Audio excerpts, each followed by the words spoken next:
Introduction.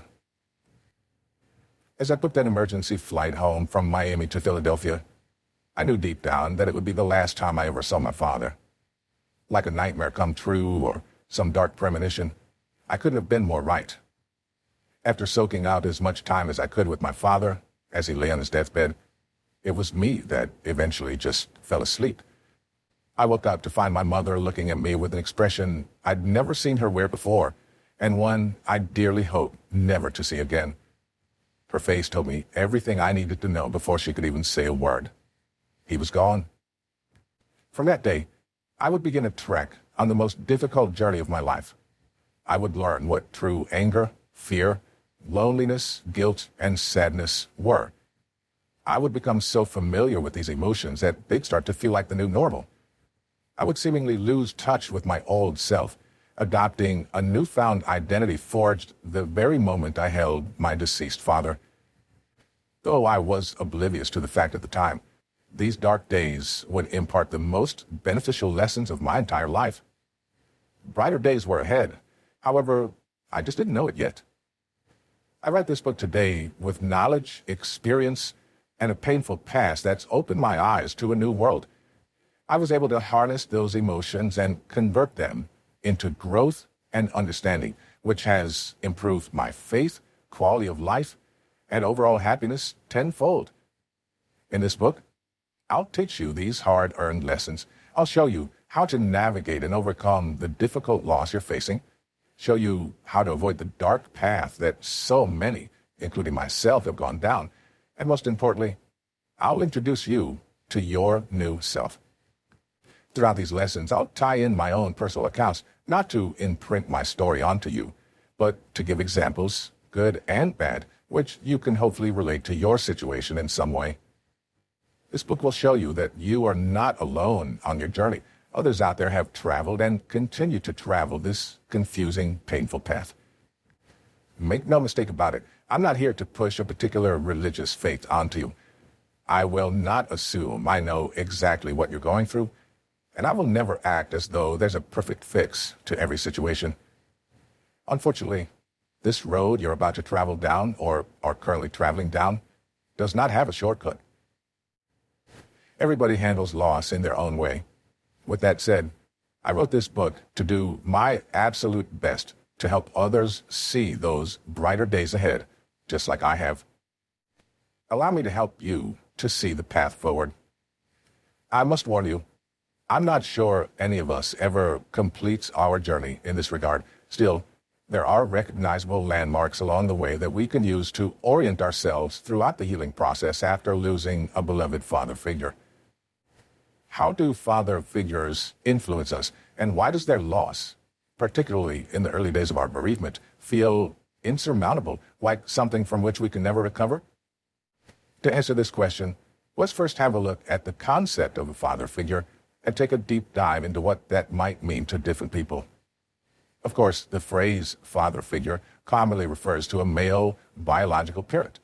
However, it can also refer to adoptive parents, grandparents, older siblings, beloved uncles and cousins, teachers, religious figures, and other influential touch points in our communities who hold a duty of care. While the loss of my biological father prompted the writing of this book and the sharing of my journey, your grief is no less valid if you've been bereaved of somebody who played an essential, ever-present role in your upbringing and personal development. How you choose to define and experience your loss and your relationship to the deceased is perfectly legitimate within and beyond the safety and breadth of these pages. It's my intention that the wisdom and exercises in this book will serve as a roadmap to you, no matter the specifics of your loss. For many of us, our father figures, whether working alone or in tandem with another parental figure or a whole village, represent safety and security.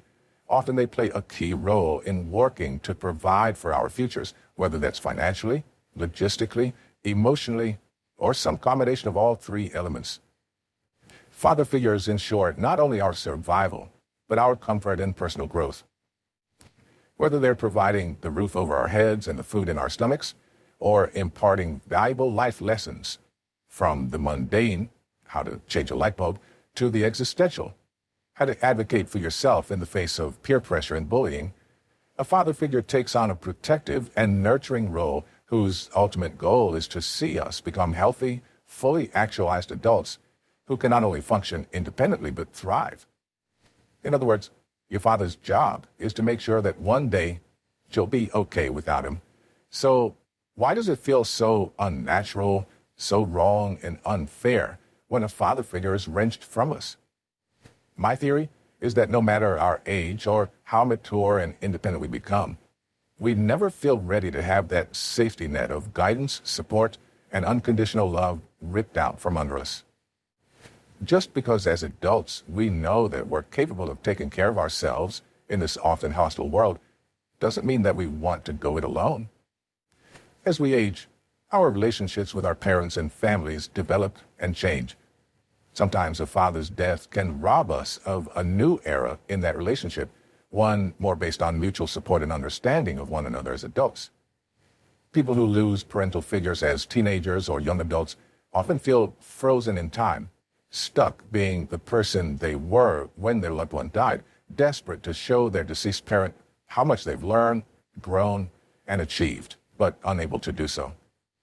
Personally, I can't tell you the number of times I've wanted to call my dad to tell him about a big life milestone, or even less remarkable achievement in events, like the day I got that promotion at work, or when I changed my flat tire for the first time.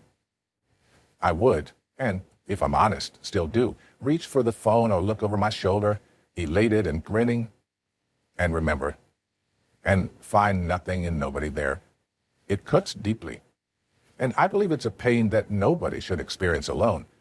That's why I wanted to commit what I've learned throughout this process to paper, so you might take some comfort in knowing that the sun will one day shine again. Hope and light can and will return to your life.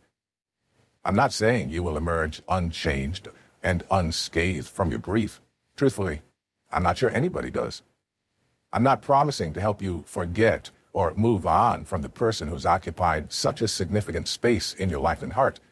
Even if this were possible, and I'm not convinced it is, I don't think it should be your end goal. I wouldn't disrespect your relationship with the person you've lost by suggesting you should discard their memory or discount their impact.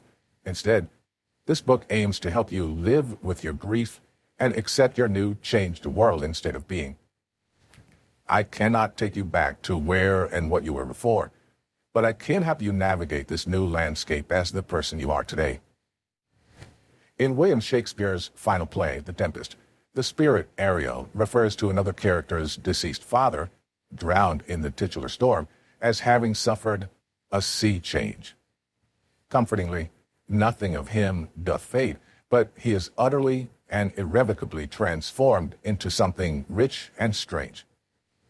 Personally, I think this description can go both ways, applying to both the deceased and the bereaved. The loss of a loved one can be equal parts transformative and isolating. When my father passed, I felt that I'd suddenly been transplanted into a foreign country where I knew nobody and didn't speak the language. I lost the ability to relate to those around me who didn't share my experience.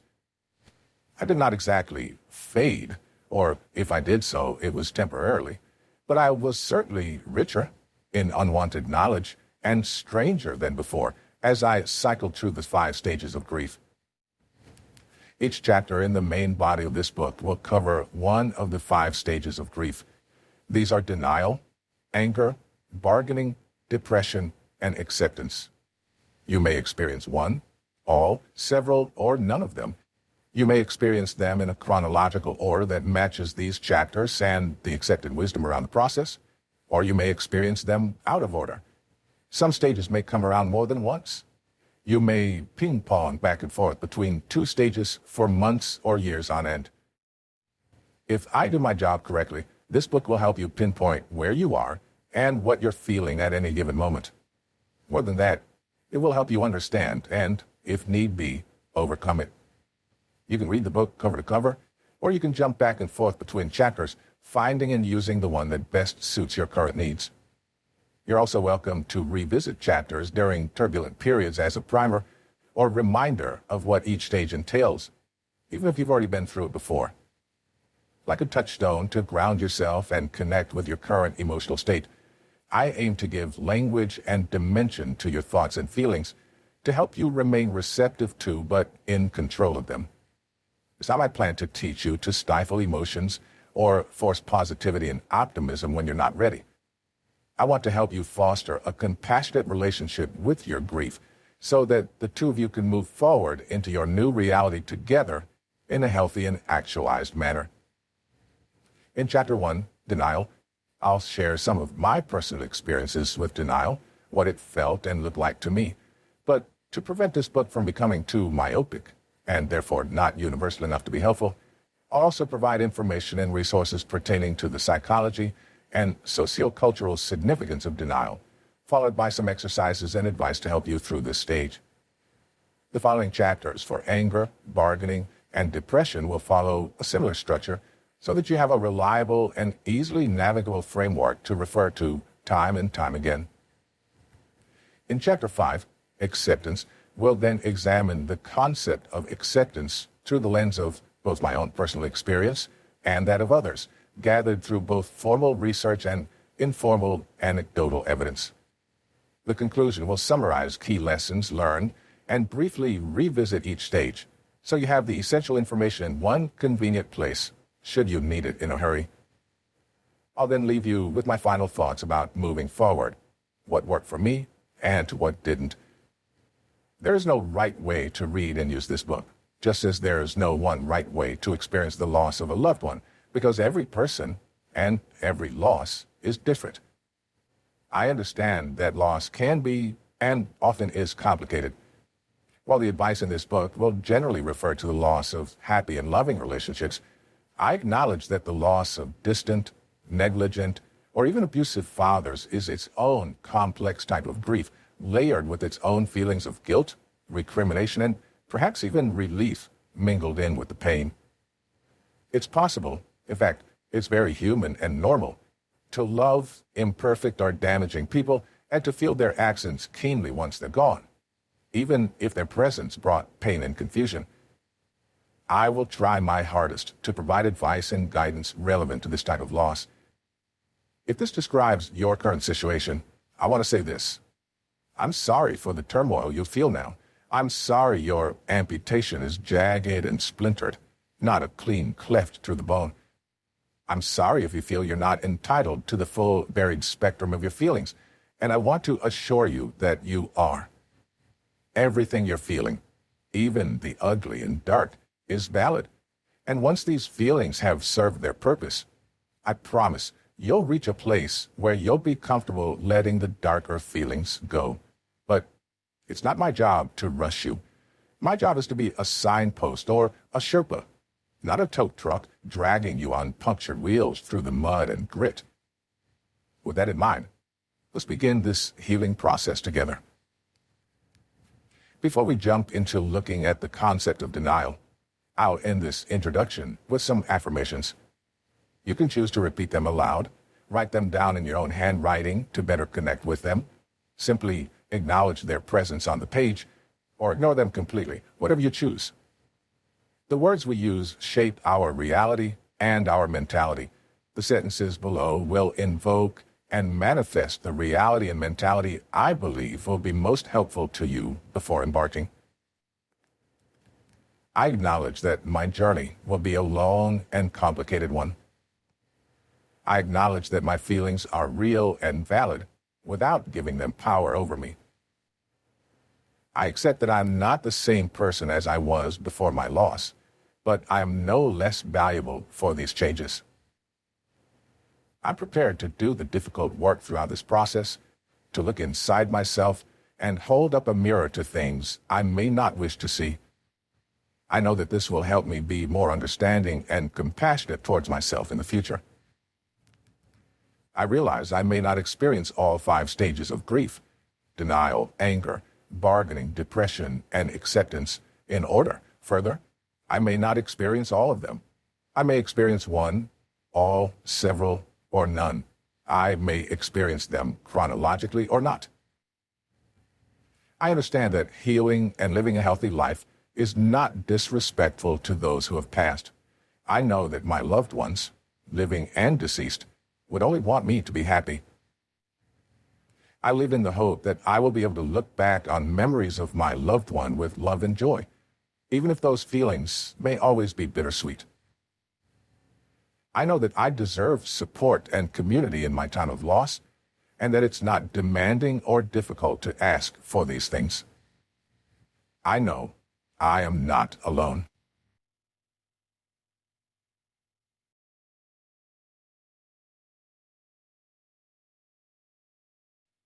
Chapter 1, Denial. Before we go any further, I first want to say I am sorry for your loss. If you're reading this book, that inevitably means you, like so many others, are going through a very difficult time. With that being said, I think it's important that the first chapter of this book be on denial. Denial can be defined in many ways, but for this specific situation, we'll focus on how it affects us as a whole. For clarity's sake, here's the brief definition of the word denial that I'm using for the scope of this chapter: refusing to accept the loss of your father. While you may immediately disagree with this claim, I urge you to ask yourself the honest question: do you accept that your father is gone? So many, including myself, would immediately snap back with, "Of course I do." Unfortunately, it's not always that simple. In the days and weeks after losing my dad, I would tell you or anybody else that I had no denial, no doubt that my father was gone. Being a realist by nature, I felt as though I typically didn't have trouble deciphering what is true and what's a fabrication, albeit a subconscious one, made up to comfort myself. After all, as a rational person, how could I? Little did I know back then that I was overestimating my ability to accept the loss until I found myself searching for answers and wondering what to do next. While I can't tell you exactly when I overcame my denial, I can tell you that eventually I did, and you will be able to do the same.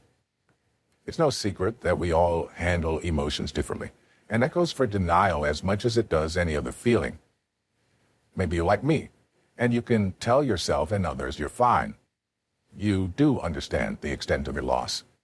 The next person may be wondering when they will get the phone call saying that there was a mistake, that their loved one is just fine.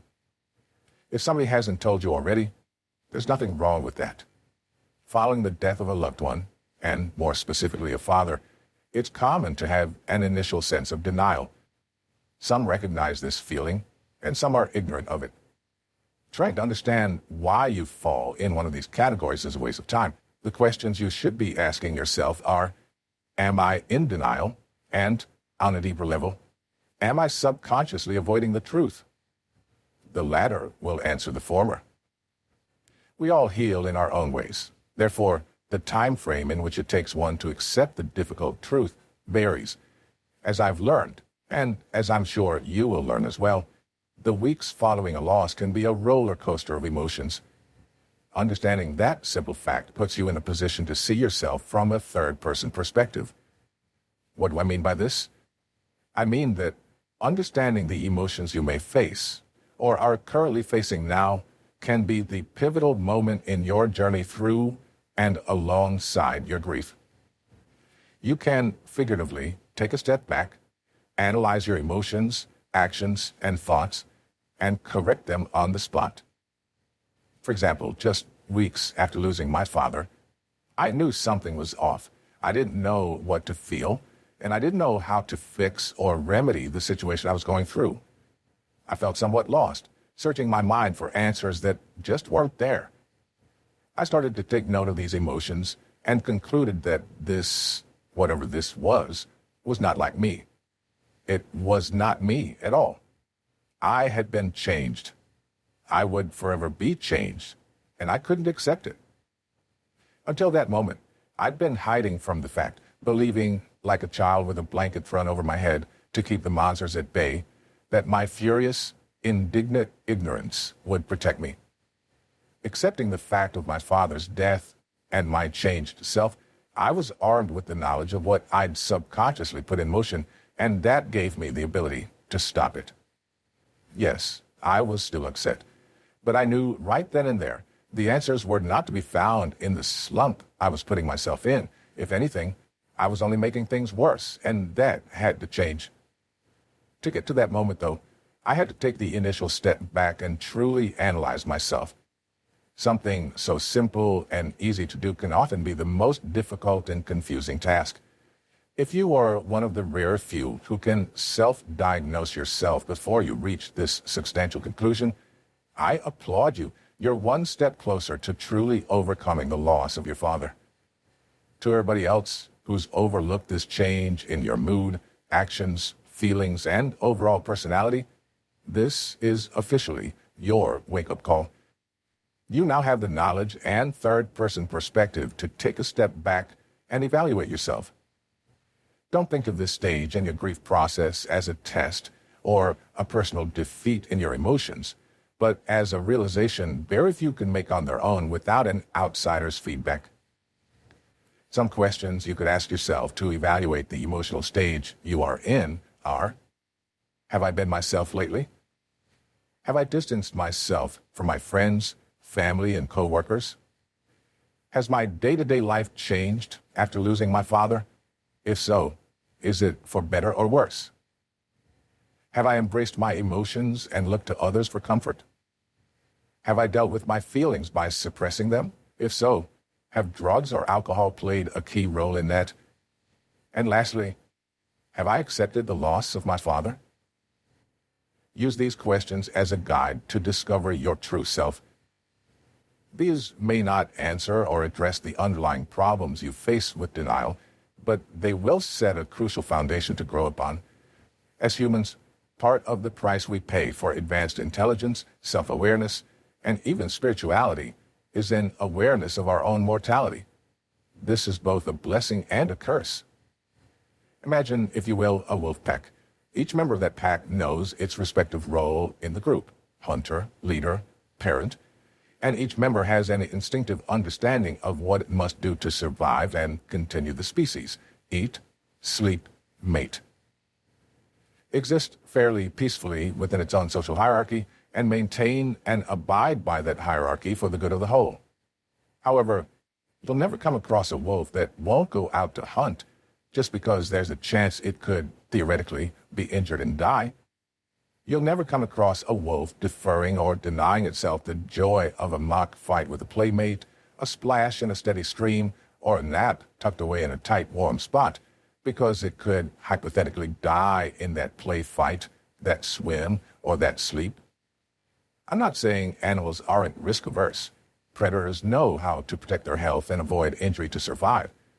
But humans are the only animals in nature who stymie themselves on hypotheticals. It's an evolutionary trick that can keep us safe, but also paralyze us with anxiety and misery.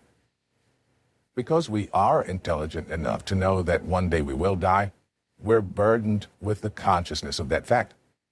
Animals are spared this existential doubt and anguish. They have the blessing of living entirely in the now, whereas humans can find themselves stuck in the past or terrified of the future. But to confront that reality in our every waking moment would drive us mad. We'd be unable to function because the entirety of our existence would seem pointless and futile. This is where denial stems from. Theoretically, we understand death, but to look it in the eye, head on, is another matter. Death remains an abstract, if unpleasant, concept until we see it up close and in person, and once we do, we gain a grim understanding of its complete and utter finality. For many of us, this is too much to bear. It calls into question everything we thought we valued and understood. Why nurture our bodies if they're inevitably going to fail us at one point or another? Why love if the object of that love can be snatched from us forever without a moment's notice? Why strive for intellectual or creative accomplishments when 2 or 3 generations after our death nobody will know our name? This existential dread and doubt is particularly poignant when we lose a father figure. After all, what does a good father figure represent if not security, strength, and constancy? Losing that can feel very much like being lied to. I know that I railed and wept and shook my fist at the skies. I had been deceived. I'd been told that the world operated logically and with fairness. I believed that my symbol of dependability and unconditional life was a key foundation of my existence, one that would never leave me. And then he left me. Through no fault of his own, of course, but when we're forced to confront mortality as a reality and not a theoretical concept, it can be too much, far too much. So our brains just deny it. And they're incredibly skilled at that, you know. It's our unconscious way of keeping ourselves safe, like an adult saying to a child, "You don't need to understand this yet. It will only upset you, so I'll tell you when you're older."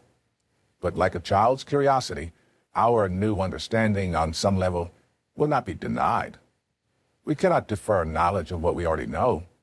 What we learn in an instant, what I learned the second I woke and saw my mother's eyes. So we experience a disorienting cognitive dissonance. Mentally, we know and simultaneously do not know. Do you know the true meaning of the word ambivalence? Many use it as synonymous with apathy, describing a state of uncaring or nonchalance. But the clue to the real meaning of the word lies in its roots. It's a compound of the Latin ambi, meaning both, and valentia, meaning strength.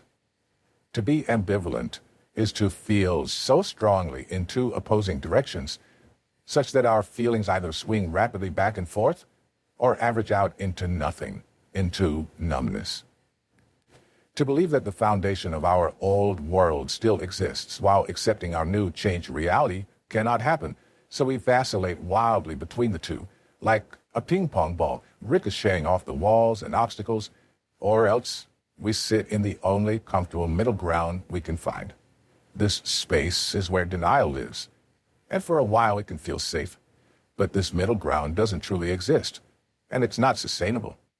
Sooner or later, we have to turn one way or the other, and it's impossible to go back. We can only go forward. Only by accepting this can we move out of the denial phase. Here's another reason why it can be difficult to move on from denial. As egotistical individuals, and we are an immensely egotistical species, it's the grounding of both our intelligence and our hubris. We often build our concept of self, our very identity, around our ideas and what we believe to be true. Just look at how divisive politics and religion can be. Every year, men and women die because of and for their beliefs. We like to think that we, as rational beings, understand the rules of the universe and the cosmos around us. So when we're faced with something as immense and final as death, and we experience the sensation of having been duped, as I described earlier in this chapter, we feel personally affronted. It's as if the universe itself is defying us, taunting us with the notion that we're not as smart as we thought we were. But it's more like we're not as invulnerable as we thought we were. We too could wink out of consciousness and existence in any given moment. We feel insulted. And so in our pride, we enter into and remain in a state of denial, refusing to accept the evidence of our senses. In short, denial is a way of avoiding our own fallibility. So what can we do to regain our sense of power and control? And in so doing, move on from the state of denial? I'm ambivalent about funerals. See what I did there? On the one hand, I find them forced and performative, often exploitatively expensive in the modern world. But on the other hand, I understand their role and the power of ritual when it comes to accepting our losses. Whether you actively practice a particular faith or not, I'm hard-pressed to think of a culture or religion that doesn't have its own specific rituals and ceremonies when a loved one passes away. There's something about the finality of a fixed ritual and the ability to celebrate a person and say a final goodbye. It helps something click in our minds, like a light switch, or at least that's how I've experienced it. While I might find some elements showy or hypocritical, I think humans find it essential to have some sort of gathering marking the end of life. For some, it can be the marker between before and after, the portal between our old and new realities. We're not alone in nature when it comes to this. When elephants come across a member of their own that's died, they'll cover the body in leaves and stand around it, trumpeting to say goodbye.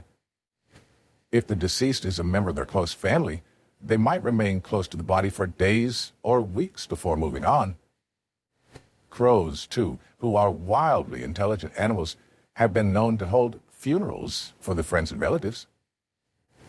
In 2018, an orca named J35 carried her dead calf with her, journeying for over 1,000 miles across 17 days before finally letting him go. There's something beautiful and humbling in knowing that we are as animal as they, and they are as human as we are when it comes to pain, love, and conceptualizing loss. The difference, as I mentioned earlier in this chapter, is that animals can separate the death of a loved one from the fear of their own, which is, at the end of the day, a large part of the driving force behind denial. Many 16th, 17th, and 18th century artworks and philosophies revolved around the memento mori, meaning, remember you will die. This might manifest as a skull in the corner of an otherwise joyful and lively painted scene, a skeleton carved in the ivory handle of a walking cane, or the reaper himself brandishing his scythe embroidered on the front of silk slippers. These societies intimately understood the importance of confronting death's reality head-on, which makes sense, considering the dangers associated with day-to-day living in a world before modern medicine and advanced technology. When it was an accepted reality that a mother would lose 2/3 of her children in her lifetime, people had to get comfortable with death, or at least reach an uneasy alliance with it. The Victorians in particular were almost proud of their morbid fascination with death. They would indulge in post-mortem photography with their deceased loved ones, wear locks of the dead person's hair and jewelry around their wrists and throat, and, following Queen Victoria's example after the death of her husband Albert, it became de rigueur to wear black for years as a symbol of one's mourning the loss of a loved one. Perhaps they wanted to face these realities so explicitly and confidently to take power away from them, like confronting an enemy on your terms rather than hiding and waiting for them to come to you. In a way, this was a lot healthier than living with grief but never talking about or facing it. This was a way of overcoming denial. What can we learn from this? Simply that while denial serves a purpose in the initial stages of your shock, and I believe it does because accepting the entire reality in one instant would be incredibly destabilizing, it is and can only be finite. It cannot be indulged forever. Like training wheels on a bike that must be cast off, denial exists only to get us through the stomach-churning learning curve of loss. Eventually, we have to learn to maintain momentum independently. But how can this be done, you ask? As I promised, I'll include exercises, meditations, affirmations, and advice to get you through this difficult period. And please remember, there's no shame whatsoever if you're still in the denial phase. Take the time you need. Now that you understand what denial is and how it works, you can hopefully identify it and know whether you are going through it. The next step is taking the time you need to mourn. This step in the grieving process can arguably be one of the most difficult but profound experiences one will face after suffering from the loss of a loved one. A multitude of factors can make this a challenging step. For example, feelings experienced by somebody processing a sudden or unexpected loss can vary from those experienced by somebody else who had time to prepare for their own bereavement, as in the case of old age, for example, versus sudden illness. In my personal experience, my father suffered from a prolonged illness. As mentioned at the start of this book, my father was sick for quite some time, so I was able to accept the inevitable with plenty of forewarning. My family and I had years to prepare for my father's death. While this did not protect me from the pain I felt after his passing, it allowed me ample time to see the writing on the wall and cherish what time I had left with him while he was still with us. As for others, they may not have been offered this luxury. Their fathers were taken from them in an instant, without forewarning, and the much-needed closure so few are granted. This is why taking the time you need is not a one-size-fits-all process. This particular step in the healing process does not have a quick fix, and there's no carefully distilled culmination of wisdom or magic formula I can teach you to transport you to the finish line of acceptance. There is, unfortunately, not a standard timeline to follow, but I can lay out a systematic process that will hopefully nudge you in the direction of accepting the loss of your father. If that's something you're interested in, I feel it's important to start with taking the time you need to mourn. I'll not waste your time with fancy analogies or poetic quotes from world-famous philosophers. It's simple. Everyone mourns in their own way. There's not a doctor, scientist, or philosopher, living or dead, who can tell you how long it will take you to mourn the loss of your father, so it's up to you and only you to act with determination. Take the time you need to evaluate yourself, understand your emotions, and truly grieve the loss of your loved one. This may take weeks, months, or years.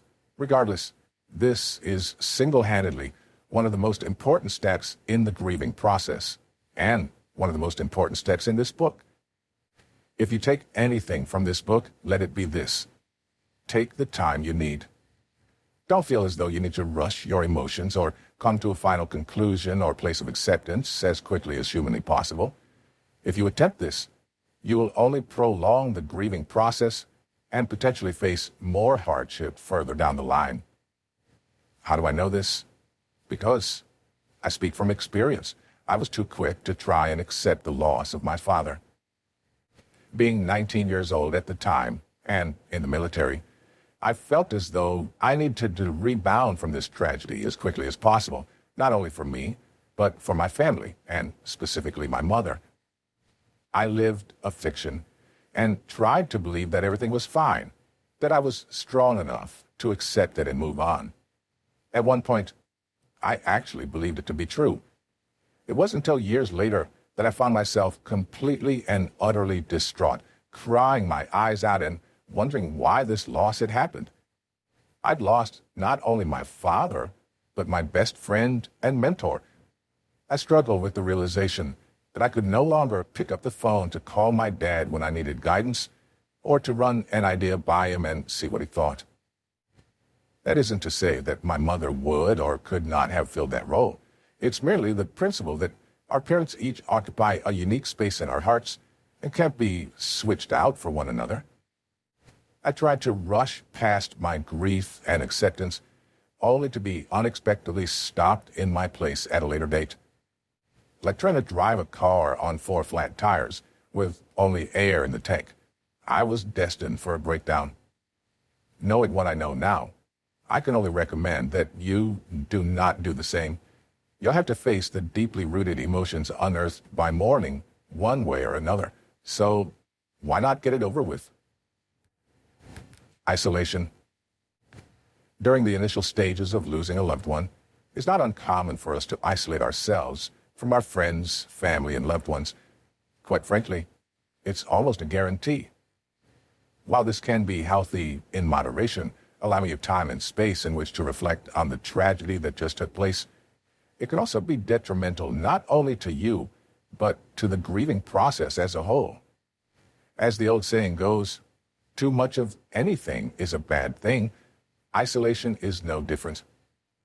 Months after losing my father, I found myself in a rut that can only be described as isolation, both physical and mental. Not only did I avoid social interaction in my everyday life, but I discovered a change in my personality, which led me to purposefully avoid connecting with others. This included talking to my family, close friends, and anybody else that would reach out to see how I was doing. I would often give a generic answer telling them, I'm doing fine, and everything's going well. But deep down, I knew I was lying to them and to myself. I was slipping further away from the progress I thought I'd made. I stopped hanging out with my friends. I barely left my house, unless it was for work, and even then I was mentally checked out. I found it very difficult to focus on the things I was passionate about. And the snowball effect would only continue to grow, gathering alarming size and momentum before disastrous impact. At the time, I did not initially see this as a problem because I tried to distract myself with anything and everything I could. The majority of these distractions included working out and playing video games. While these distractions fulfilled their purpose in that they acted as a short-term remedy, that high didn't last long. And shortly after, I'd find myself in the exact same place I'd occupied the day before. This may sound familiar to some of you. Maybe you're in the beginning stages of isolating yourself, and it doesn't seem like a problem just yet. Maybe you've been facing this issue all by yourself for quite some time, and it's starting to feel like the new normal. Regardless, use this section as your wake-up call to self-identify where you currently are. The longer you're stuck going down that road, the more prevalent isolation becomes, and the more difficult it will be for you to reverse it. Denial, final thoughts. What are some things you can do to find out if you're experiencing denial and work through it? First of all, please, don't judge yourself if you discover that you're currently in the denial stage. It doesn't make you any less adept as a critical thinker and an independent adult. It just means that you're going through a psychological process born of an evolutionary drive to protect yourself from mental harm. Your mind is trying to keep you safe from pain and confusion. With that in mind, have compassion for yourself and for others in your life who may currently be in the denial stage of grief. I've already suggested some questions that you can ask yourself to identify if you might be experiencing denial. Some other signs that you may be in the middle of this stage are an unwillingness to talk about your loss, a desire to avoid the funeral or memorial, both the planning and the event itself, not wanting to look at pictures of your loved one, not wanting to hear anecdotes about or discuss memories of your loved one, wanting to isolate yourself from people around you, even those trying to help, wanting to immediately get back to normal instead of dwelling on your loss, working overly long hours to avoid being idle or being at home, exercising yourself to the point of injury and exhaustion as a way of coping, and undereating or overeating. Side note, some of these symptoms can also be symptoms of depression, which we'll look at more closely in Chapter 4. If you worry you might be depressed, feel free to skip ahead to that chapter. If you think you could be in denial, it might be useful to talk to a mental health professional. Doing so would not make you weak, broken, or less than in any way. It would simply allow you to reframe your thoughts and benefit from the expertise of a certified professional who knows what you're going through and what signs and symptoms to look out for. I realize this may not be affordable for everyone, so it could be worth researching what resources are available in your local area. Many charities will give you a certain number of counseling sessions for free. Alternatively, if you're a religious person, your faith and place of worship may have systems in place that allow you to talk to somebody and receive guidance in confidentiality. However, I want to acknowledge a point that will come up time and time again in this book. If any particular piece of anecdotal evidence, advice, or coping mechanism doesn't work for you, please feel free to disregard it. If you're a person who doesn't respond well to, or can't afford professional intervention, please don't worry. It's a helpful path for some, but not the only direction you can take. Feel free to replace it with whatever methods and outlets work for you. As in the introduction, here are some mantras you can repeat to yourself as affirmations if you feel that you are in denial. I've lost my loved one, and that is terribly sad, but I'm safe, and I trust that one day I will be all right. I will once again find stability and safety. I have people in my life who love me deeply and who want to help me in my time of loss. I'm allowed to lean on the support of people in my life without shame. My loved ones would not want me to feel afraid and abandoned. They would want me to know they're still with me in my mind and in my heart. Once again, please don't feel obligated to use these affirmations. Some find them useful, whereas others prefer more practical and tangible coping mechanisms. Think of this book as a buffet, and only pick the bits you like. And don't fill up on bread. That's how they get you.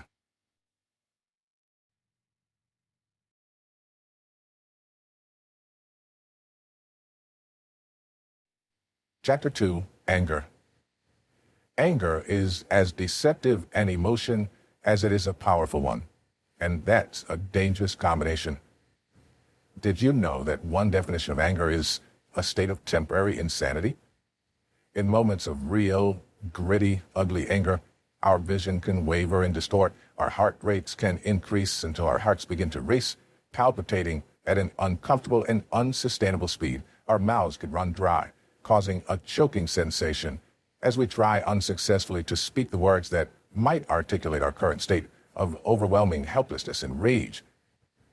I know that in my moments of anger, I've felt on different occasions waves of either red-hot heat or an icy chill wash over me. In my anger, I've been so fueled with rage and frustration that I convinced myself nothing mattered. I didn't know at the time that these feelings were temporary. In the moment, I thought that they would last forever. And this bleak outlook drove me into a depression, which we'll look at more closely in Chapter 4. I found myself going to the gym at all hours of the night just to be alone, putting myself through miserable workouts as some sort of sick coping mechanism. It was not uncommon for me to stay up all night, go to the gym at 3 a.m., and then go to work at 7 a.m. It sounds insane, I know, and I'm not suggesting you do the same, at least not to the same extreme extent. But it helped me release some of that anger I had, and it was the best I could do with the tools and the knowledge I had available to me at the time. But perhaps even more palpable than the physical symptoms of anger are the psychological ones. Anger makes us lie to ourselves. Because it's such a strong emotion, we mistake it for strength itself. For example, have you ever experienced a romantic rejection and defaulted to anger and cynicism, declaring something like, "I didn't want to be with them anyway"? Alternatively, perhaps somebody ahead of you in traffic has delayed your journey.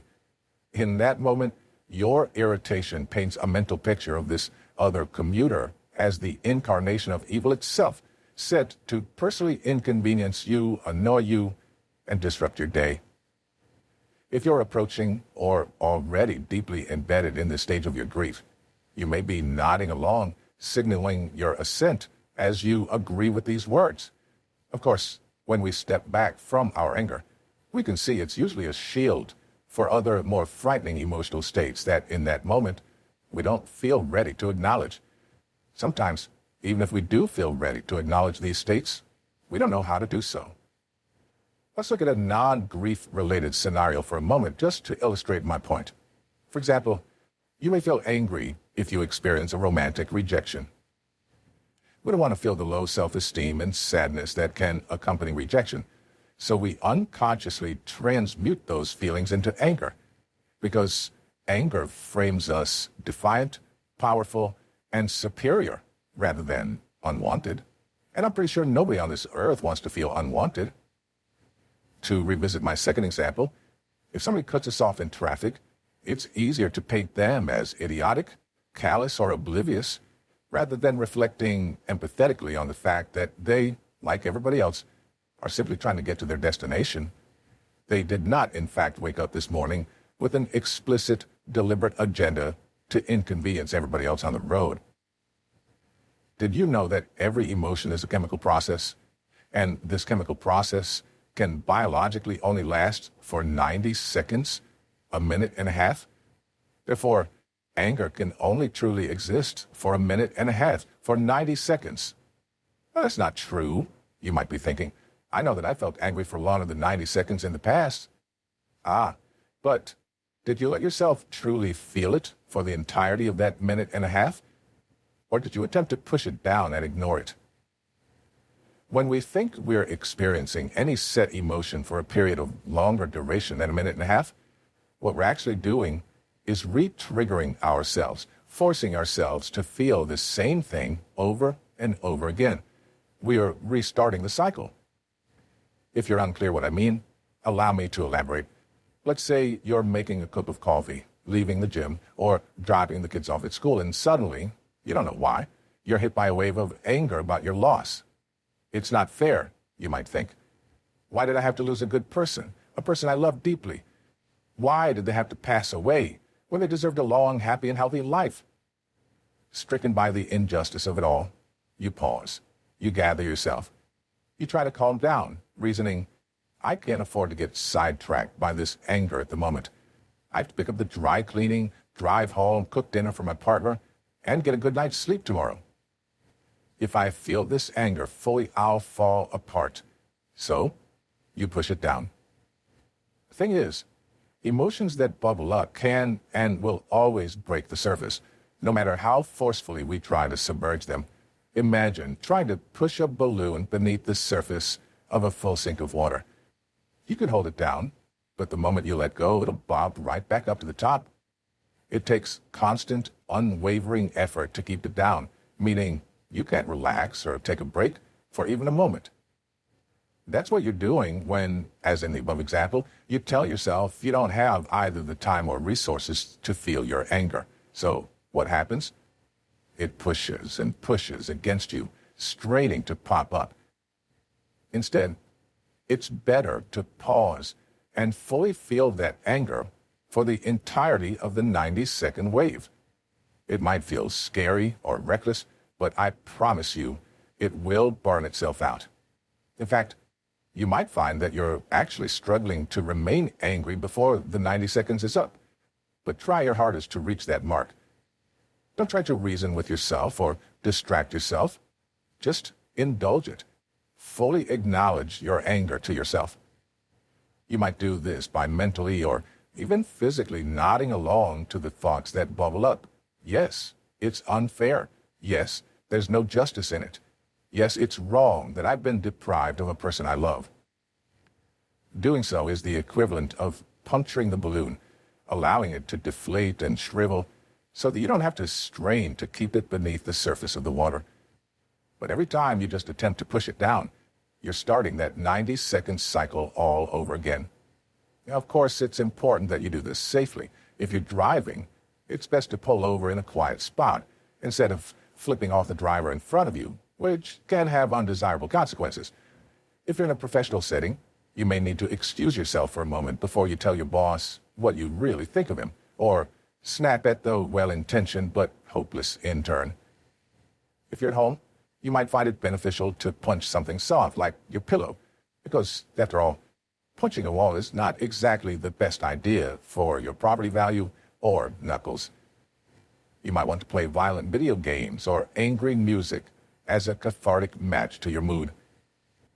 Although it's not personally my thing, and it may be yours, which is great, as a gentler alternative, you might want to try free-form journaling or poetry to express your feelings.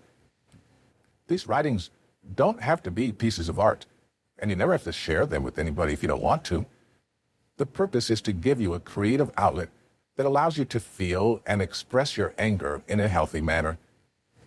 Everyone's different, so please use or discard any or all of these suggestions to fit your own preferences for just 90 seconds. I realize that the tone of this chapter so far may be heavy-handed, particularly if you haven't reached the anger stage yet or can't relate to it. Perhaps you're one of those people who doesn't feel anger very strongly. Perhaps your grief manifests as deep sadness or numbness. If that's the case, please don't feel that there's anything wrong with you. We all experience loss in a myriad of ways. That was a big part of my motivation to write this book in the first place, as a reminder that there is no one right way to grieve. A deep dive into anger. Okay, you might be thinking, it's good to know how to deal with my anger, but why am I experiencing it in the first place? What's the driving force behind it? What purpose does it serve? In this section, we'll define the concept of and explore the physiology and psychology behind the emotion of anger and its place and purpose in the stages of grief, helping you to understand what exactly is taking place in your mind and body may be beneficial in disarming your anger, if indeed anger is the emotional state or stage of grief that you're currently navigating. I've done some extensive reading and research so that you don't have to. You're welcome, by the way. A fair warning, the next few paragraphs get a little technical, but if you bear with me, I'll make my point as succinctly and clearly as I can and spare you from navigating a lot of medical jargon that admittedly was Greek to me when I first began my reading. However, if physiology isn't of particular interest to you, feel free to skim over this section. I promise I won't hold it against you much. Anger, physiologically explained. Anger is an entirely natural and sometimes useful phenomenon occurring in the autonomic nervous system, usually in response to physical or emotional pain, a perceived threat, or both. The autonomic nervous system, or ANS for short, is itself a component of the peripheral nervous system, or PNS. The ANS is sometimes referred to in medical communities as the rest and digest system because it regulates bodily functions outside of our control and conscious thought, like heart rate, breathing, and digestion. A good way to remember this is that the ANS helps our bodies operate automatically without conscious autonomy. You can decide not to breathe air, digest your food, or fall asleep. These functions just happen without our conscious decision-making in order to keep us alive. The ANS is also responsible for acute stress responses and works in conjunction with the endocrine system to trigger what in layman's terms is referred to as the fight-or-flight response to threatening stimuli. In reality, there are now considered to be 5 responses of this nature: fight, flight, freeze, fawn, and flop. To fight is to square out to the threatening stimulus and face it head on, even if it isn't a literal physical confrontation. It may be a verbal disagreement with somebody else, an anxiety-inducing task, or even a look inwards at your own behavior. To have a flight response is to avoid the situation by physically fleeing it or backing away from confrontation. The freeze response is rather self-explanatory. You become paralyzed, unable to decide on your next move.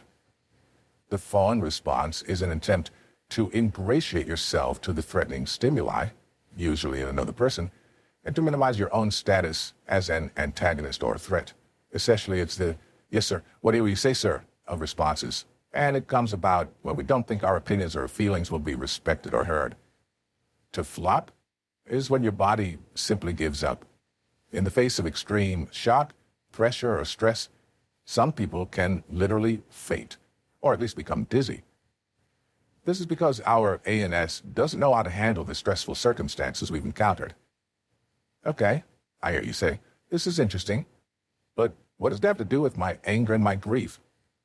I'm getting to that, I promise. The autonomic nervous system has 2 subdivisions, the parasympathetic nervous system and the sympathetic nervous system. In short, the parasympathetic nervous system, or PSNS, not to be confused with the peripheral nervous system, or PNS, that I mentioned earlier, handles system inhibition, whereas the sympathetic nervous system, or SNS, handles system arousal. Now, before you go getting any crude or suggestive ideas, I'll point out that sexual arousal is only one type of arousal a body can experience. Medically, the word can simply be interpreted as any reaction to a stimuli. Whereas the PSNS handles pupil constriction, like when one enters a bright room, the SNS is responsible for pupil dilation, like when one enters a dark space or a patch of shade. Similarly, the parasympathetic nervous system is responsible for muscle constriction, like when one braces for impact or confrontation, as is the case in the fight response, while the sympathetic nervous system handles muscle dilation and relaxation, like when we're kicking back in a warm bath after a long day. Yes, I like warm baths. Don't judge me, okay? The PSNS inhibits our saliva production. For example, Have you ever felt your mouth run dry when you're anxious or stressed? Whereas the SNS is responsible for flooding our mouths with saliva. For instance, this occurs when we happen to smell a delicious steak being charred, or fresh onion and garlic sizzling in a pan of salted butter. I'm hungry now. What was the point again? Yes, saliva. Saliva and its relevance to grief, of course. And moving on. The PSNS is responsible for a reduced heart rate when we're relaxed and carefree, whereas the SNS causes an increased heart rate, usually in the case of the fight or flight responses, though this can also occur in the freeze and fawn responses. It's the PSNS that kicks in and reduces our heart rate to the point of near unconsciousness with the FLOP response. Are you beginning to see what I'm getting at? If not, don't worry. I'll provide a bullet point list, or cheat sheet, if you will, for these acronyms and functions at the end of this chapter. The PSNS inhibits our digestion, usually when our body needs to divert its attention or resources to other, more immediate concerns, while the SNS stimulates digestion to begin converting our calorie intake into valuable energy. We're almost at the end of the technical part, I swear. Finally, the PSNS inhibits sweating, whereas the SNS stimulates sweating. This can occur when we're nervous or stressed. Have you ever found yourself with pit stains before a big presentation? You can thank your sympathetic nervous system for that. So, to recap. Anger originates in the autonomic nervous system, or ANS, which handles our stress responses. The ANS handles bodily functions generally considered outside our conscious control, like breathing, sleeping, and digesting. The ANS is a subsidiary of the peripheral nervous system, or PNS, not to be confused with the parasympathetic nervous system, or PSNS. The ANS has two branches, the PSNS, parasympathetic nervous system, and the SNS, sympathetic nervous system. The PSNS, or parasympathetic nervous system, mainly handles inhibition of our functions, such as constricting pupils and muscles, inhibiting saliva, and pausing or preventing digestion. The SNS, or sympathetic nervous system, handles the arousal of our functions, such as widening pupils, producing saliva, relaxing muscles, and digestion. Because both the PSNS and the SNS, both offshoots or part of the ANS, handle involuntary functions, the ANS differs from the somatic nervous system, another branch of the peripheral system, which handles voluntary and conscious functions and actions. In short, the peripheral system contains the autonomic nervous system and the somatic nervous system. The autonomic system is where anger originates as an automatic function. It contains both the sympathetic nervous system and the parasympathetic nervous system, which plays a part in how our responses to anger manifest: fighting, fleeing, freezing, fawning, or flopping. The somatic nervous system controls our voluntary movements and works with our central nervous system to respond quickly and consciously to stimuli. The intention of this section has been to impart one simple lesson: anger is an automatic function that is not your fault. It is, however, your responsibility in how you handle it. What I mean by this is that you can choose to attempt to suppress your anger, a bad idea as I pointed out earlier in this chapter, distract yourself from it, which is only a temporary and less than ideal situation for the same reasons suppression doesn't work, or express it. If you express it, you can express it safely and constructively, or dangerously and destructively. Think of punching that pillow instead of leaving a hole in your nice wallpaper. In other words, while anger occurs automatically and outside of our control in the autonomic nervous system, we can consciously decide on our response using our logical minds and our somatic nervous system. How you handle your anger is within your control. Why have I dedicated several pages to make this rather simple point? Because I hope that A deep and full understanding of exactly what's going on in your body and how it's happening when you experience the emotional state or stage of grief that is anger will make these emotions seem less powerful.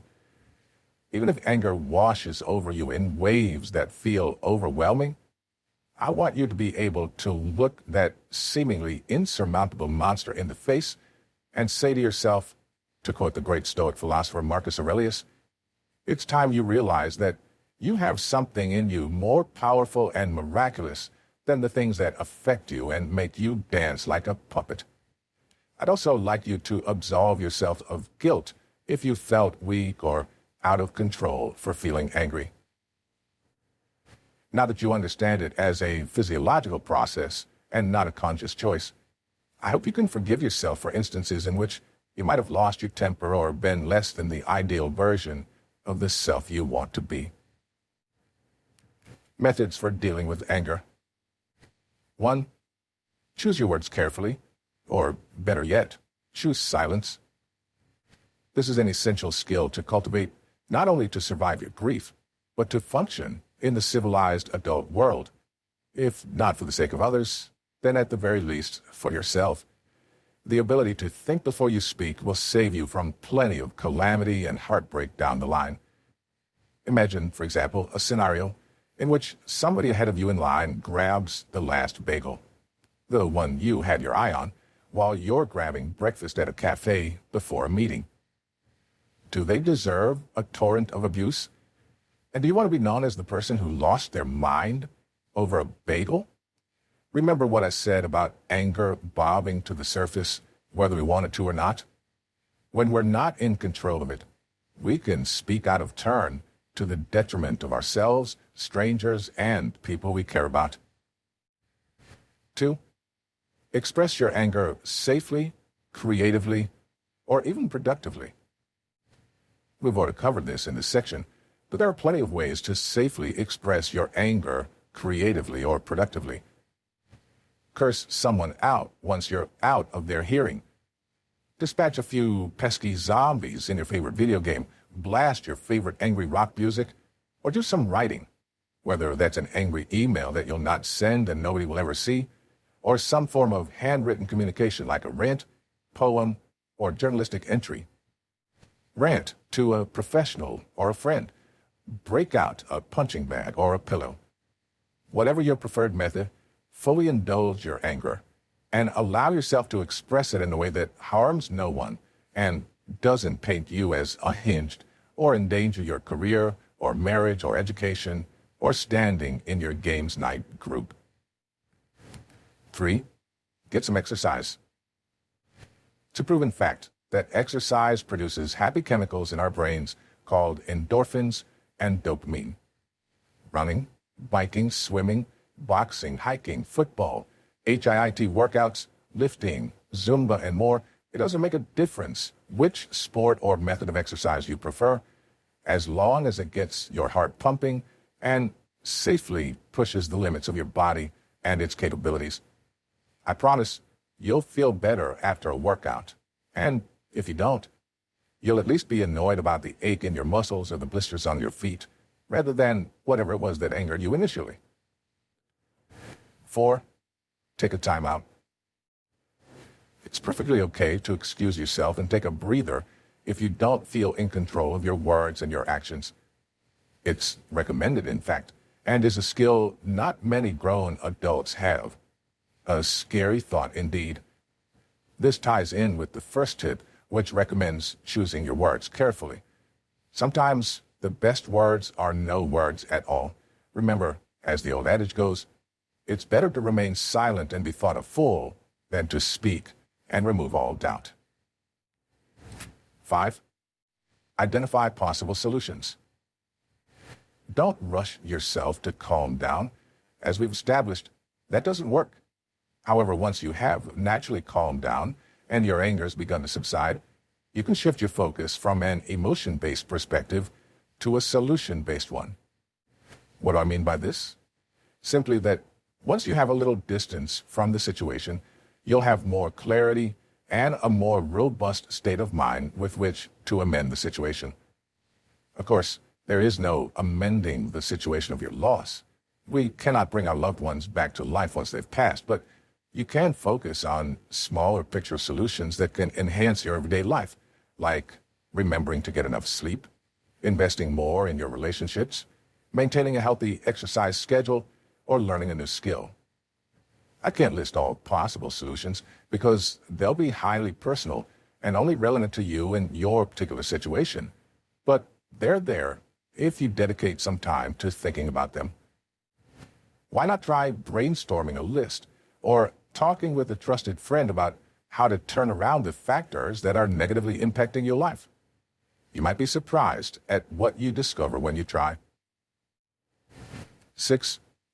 Replace you statements with I or I feel statements. In a time of grief and loss, it can be very difficult not to take slights, real or imagined, immensely personally. We feel raw and vulnerable, all our edges feel jagged, and in the anger stage, the slightest things can set us off.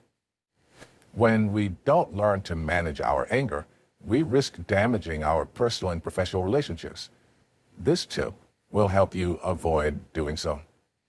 Sticking with I statements when you're caught in the middle of a disagreement or conflict is an excellent way to stay on point without meandering or having the conversation degrade from a talk, which could potentially be helpful and healing, to one of name-calling, one-upmanship, and irrelevant nastiness. But what exactly do I mean by an I statement? Well, first of all, it may not be most accurate to call it an I statement at all. It's potentially better to call it an I feel statement. Here's an example to illustrate what I mean. Imagine you're feeling too weighed down by your grief to go and do the food shopping. So you ask your partner to go and get the groceries instead. They refuse. If this made you feel angry in the moment, you might be tempted to snap and say something along the lines of, "You never listen to me," or "You don't care about my struggles." Those aren't ideal statements for expressing yourself and de-escalating conflict because they center the other person. It's better to frame your comments based on how I feel. Instead of those less than ideal you statements, you might say something like, "When you don't listen to me, I feel ignored and disrespected." Or, "When you weren't willing to get the groceries, it made me feel as if I can't rely on you to split our domestic duties." This communicates the crux of the issue without deviating from the point or coming across as an accusation, which can make other people defensive. With these words, you're not attacking your partner's character or making any statements or judgments about them as a whole. Instead, you are describing how a specific, objective, and tangible action makes you feel. When you do this, you're taking ownership of your own feelings and acknowledging that you are responsible for managing them while also not stifling your emotions or pretending they don't matter to meet some abstract criteria needed to keep the peace. Still not quite sure what I mean? Here's another example. Let's say your child's teacher calls you in for a meeting. They tell you they're giving your child detention every day for 2 weeks for having their shoelaces untied. Instinctively, you'll probably want to snap at them on your child's behalf, saying something like, "That's ridiculous and cruel. You're a terrible, impatient teacher and an awful person." While this might be how you feel privately, you'll gain more traction by replacing these subjective you statements with objective, relevant I feel statements. For example, you might reply, "I feel that's an unfair punishment for a very minor infraction. When you hand out such a harsh punishment, I feel as if I can't trust your judgment or ability to take care of my child fairly and compassionately." Do you see how this doesn't absolve the bad teacher of any responsibility or let them off the hook? It simply means that you don't sink to their level or undermine your own point. You may be wondering how this is relevant to your personal grief and loss. Allow me to explain. I know that in the early days of my bereavement, I was particularly sensitive and quick to anger. I couldn't brush things off that previously I would have let slide. When you feel as if you're constantly on the brink of yelling at a colleague or stranger or misrepresenting yourself in a negative way, it's good to have these communication and conflict de-escalation tools available to you. This technique is good for maintaining our dignity and our important relationships, and it makes us more likely to actually get the results we want. For a win-win, replace you statements with I feel statements. A quick note, if you're anything like me, and the thought of using statements like I feel to better control your emotions makes you gag a little bit, that's okay. It wasn't an easy addition to my vocabulary either, but I will say that it did actually help to unpack some of that built-up negativity. If you're not sure whether it's for you, why not give it a try? 7. Try to be the bigger person. Be the bigger person and free yourself from holding grudges. Holding a grudge is like drinking seawater. It might feel like the only option in a desperate moment, but in the long run, it will only drain your resources and drive you insane. Or, if you want another snazzy metaphor, 2 for the price of 1, holding a grudge is like holding on to hot coal. It's not harming anybody else and not proving any kind of point, but it's burning through and blistering your skin, charring you down to the bone and sinew for no good reason. Would you do this kind of physical damage to yourself just because you were angry? Of course not. So why indulge in the emotional equivalent? Holding a grudge is giving somebody free real estate in your mind. It allows them to dominate headspace you'd be better off dedicating to your family, friends, love life, work, hobbies, and plans for the future.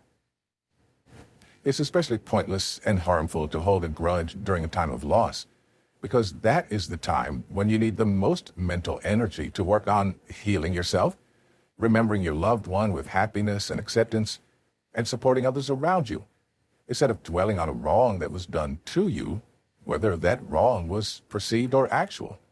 And believe me, I understand. When you don't want to deal with or focus on something as all-consuming as the death of a loved one, it's easier in the short term to hiss and spit and rave about the colleague who jumped ahead of you for a promotion, the family member who let you down and wasn't there for you in your time of need, or the unethical company that tried to skip out on paying you money that they owed you for labor. For your own sake, try to let these things go. You're not absolving the wrongdoers. You're just freeing yourself from pain. Picking your battles and knowing when to let things go are excellent life skills all adults should learn. And it's never too late to begin. Do yourself a favor and start today. 8. Remember, it's okay to laugh. Humor is an excellent tension reliever. Bringing a little humor to a situation can help lighten things up and make it easier for you to let go of your anger. Sometimes when we're angry, we take ourselves very seriously. We feel that if we break and laugh or roll our eyes and move on, we're somehow not doing justice to the intensity and righteousness of our feelings. I'm not saying that your feelings are invalid or that they're laughable. Your anger is your own, and it's real. And you should take the time you need to process it and express it. But sometimes the ability to laugh at ourselves when we know deep down we're being a bit ridiculous can be a lifesaver in situations where we'd otherwise end up saying something we'd later regret. For example, say you're at a restaurant with friends and family you haven't seen in a long time. It's a nice occasion. You've been looking forward to it for a while now, and because you're excited, you decide to wear a nice new shirt that you've been meaning to show off. When you get there, you order the spaghetti. You're enjoying your food until the inevitable happens. You end up with a big red stain across your crisp, white, fancy new shirt. You feel annoyed at yourself, embarrassed and vulnerable, and then your friends and family start poking fun at you. It's almost enough to tip you over the edge and make you lose it. However, if you lose your temper with these people who care about you and aren't truly trying to hurt your feelings, you'll end up ruining the evening, not only for them, but for yourself. Realistically, the stain will come out in the wash, and actually, It's a good metaphor or motto to keep in mind about anything that triggers your anger. Say to yourself on challenging occasions and when faced with annoyances, it'll all come out the wash. Meaning, of course, that it can be fixed and is, in the long run, no big deal. In the situation, if you're able to laugh off your spilled food and the new decoration on your shirt, you'll lessen the tension around the table and be remembered as a confident person with a sense of humor who can take a knock in stride instead of a person who's insecure, can't take a joke, and is willing to sulk and ruin a nice gathering over a small thing. Of course, I'm not saying that what other people think of you is everything, nor am I saying that you aren't allowed to feel sensitive or insecure about certain mishaps, but learning to take small things on the chin is a valuable skill. Sometimes we can take ourselves too seriously. You'll come across as confident, self-assured, and affable if you can laugh at yourself, or at least the absurdity of an annoying situation, once in a while. 9. Hone your relaxation skills. Practicing relaxation skills will not only help when you're feeling angry during your period of grief and loss, but it will serve as a valuable life skill in the long run, too. It might sound strange to refer to them as relaxation skills. You might be thinking, surely being relaxed is a state of mind, not something you have to practice. Allow me to put it this way. We live in a society that's often hostile towards relaxation, rest, and rejuvenation. A side effect of the hustle and grind culture is that long hours are worshipped, while self-care is seen as indulgent, even symptomatic of laziness or weak moral character. This is especially true in individualistic or high-achieving cultures where ambition and professional and financial success are considered highly desirable. Unfortunately, this can mean that even on an unconscious level, we can be uncomfortable when our bodies give us signs that they need to slow down and heal, or even just pause for a moment before continuing. We think, either consciously or deep down in our psyche, well, it can't be that bad, and fulfilling my daily obligations is always the same as what everybody else does. I'm not special, and I do have to meet my commitments, like work, childcare, exercise, time with my partner, etc. This is true, to an extent, but when we take the idea too far, we can end up mentally and physically overworking ourselves. And when I say work, I'm not referring solely to the labor with which you earn your money. I also mean the work of maintaining a functioning household, keeping your body fit and healthy, and nurturing your relationships. Because even giving our time and attention to the people we love is a form of emotional labor. What am I rambling on about? Put simply, this. Despite what the fast-moving modern world sometimes tells us, it's perfectly okay, essential even, to take a break every once in a while, to focus on yourself and regain your energy and stability in a way that works for you. This is especially pertinent in your time of grief and loss, when you'll likely be feeling more taxed, strained, and run down than you ever did before, though Mike can assure you this feeling does eventually pass.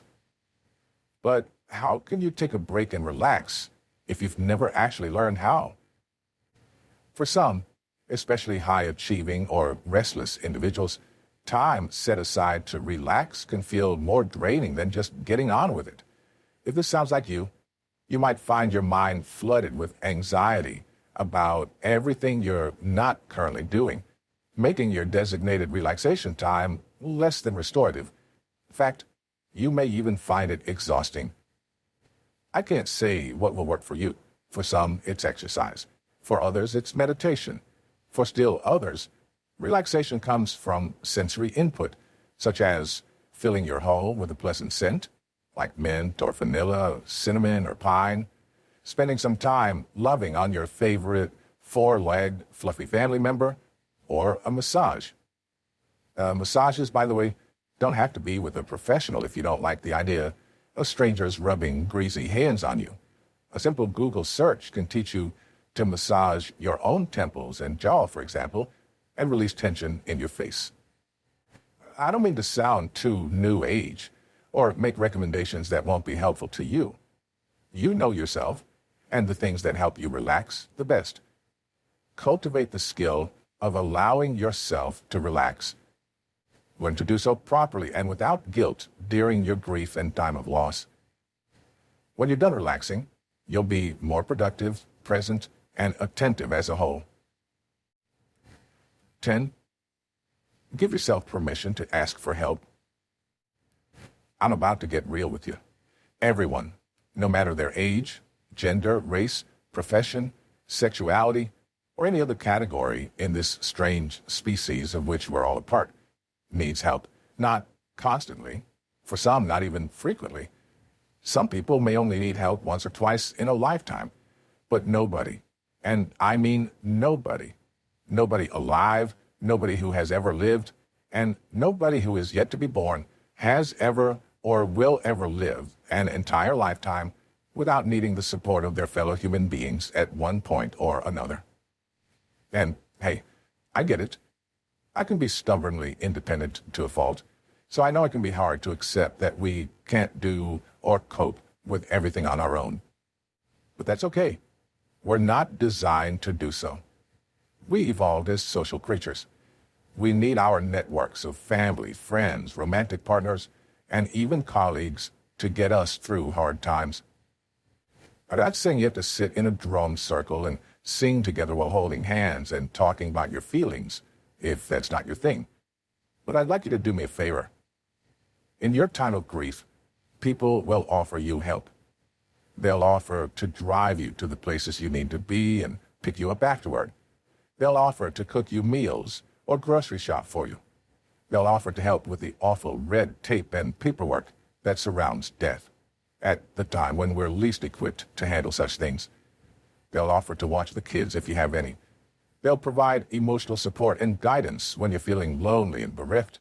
They may even want or be able to connect you with a professional, if that's your thing. Please, let them help you. There's no shame, no loss of independence or maturity in letting others pick up some slack. It doesn't make you less of an adult, and it doesn't mean you're handling this worse than other people in your position. Just as refusing help and going it alone Rambo style doesn't mean you're handling it any better or winning any points for sticking to your guns. For what exactly? To prove some masochistic point about how you don't need anyone? It's okay to lean on others. After all, I'm sure you don't mind helping out a friend or relative, so why do you not deserve to benefit from the same when others wish to return the favor? Let me tell you a little secret. It's been psychologically proven that allowing others to help you or do favors for you actually increases their regard and affection for you, not the reverse. The theory goes that this is because by accepting their help, you're showing that you value their efforts and trust them enough to be vulnerable with them. Give yourself and others around you the gift of accepting help. You'll all benefit. A last word on anger.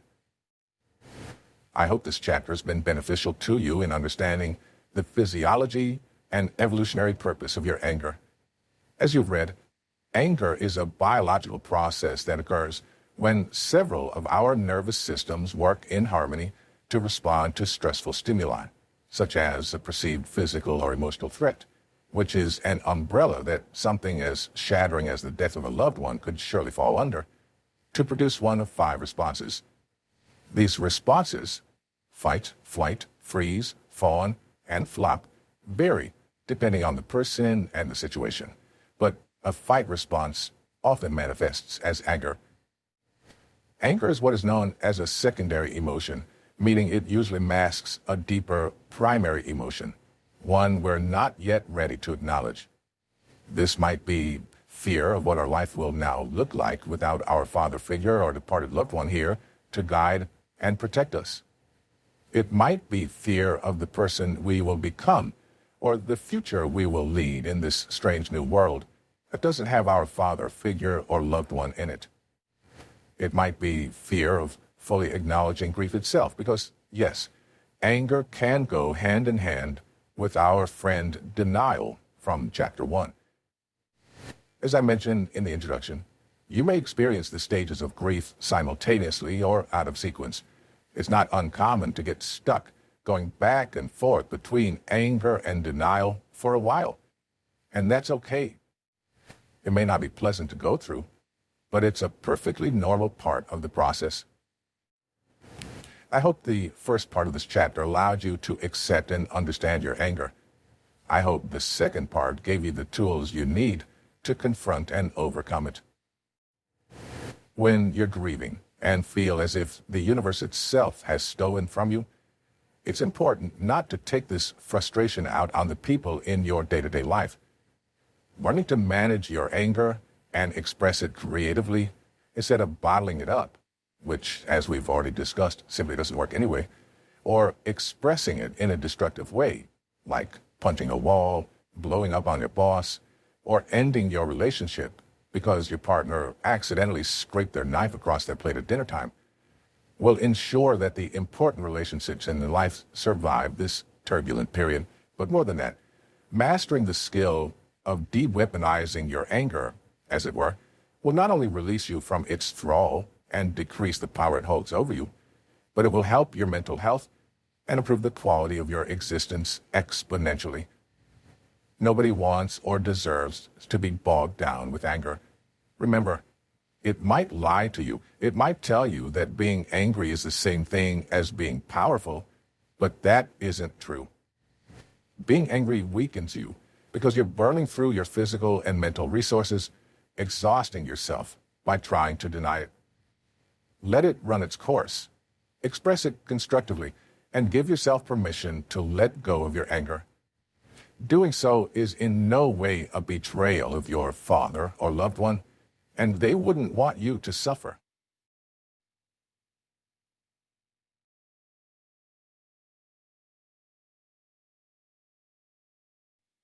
Chapter 3, Bargaining. One of my strongest intentions in writing this book is to communicate honestly. I won't mislead you or sugarcoat hard truths. In the spirit of that integrity, I'd like to be upfront that while the bargaining stage didn't affect me as severely as the other stages did, or as strongly as it can affect other people, it did still affect me. This is my personal experience with it. Your own experience with bargaining, if you go or are going through this stage, may differ.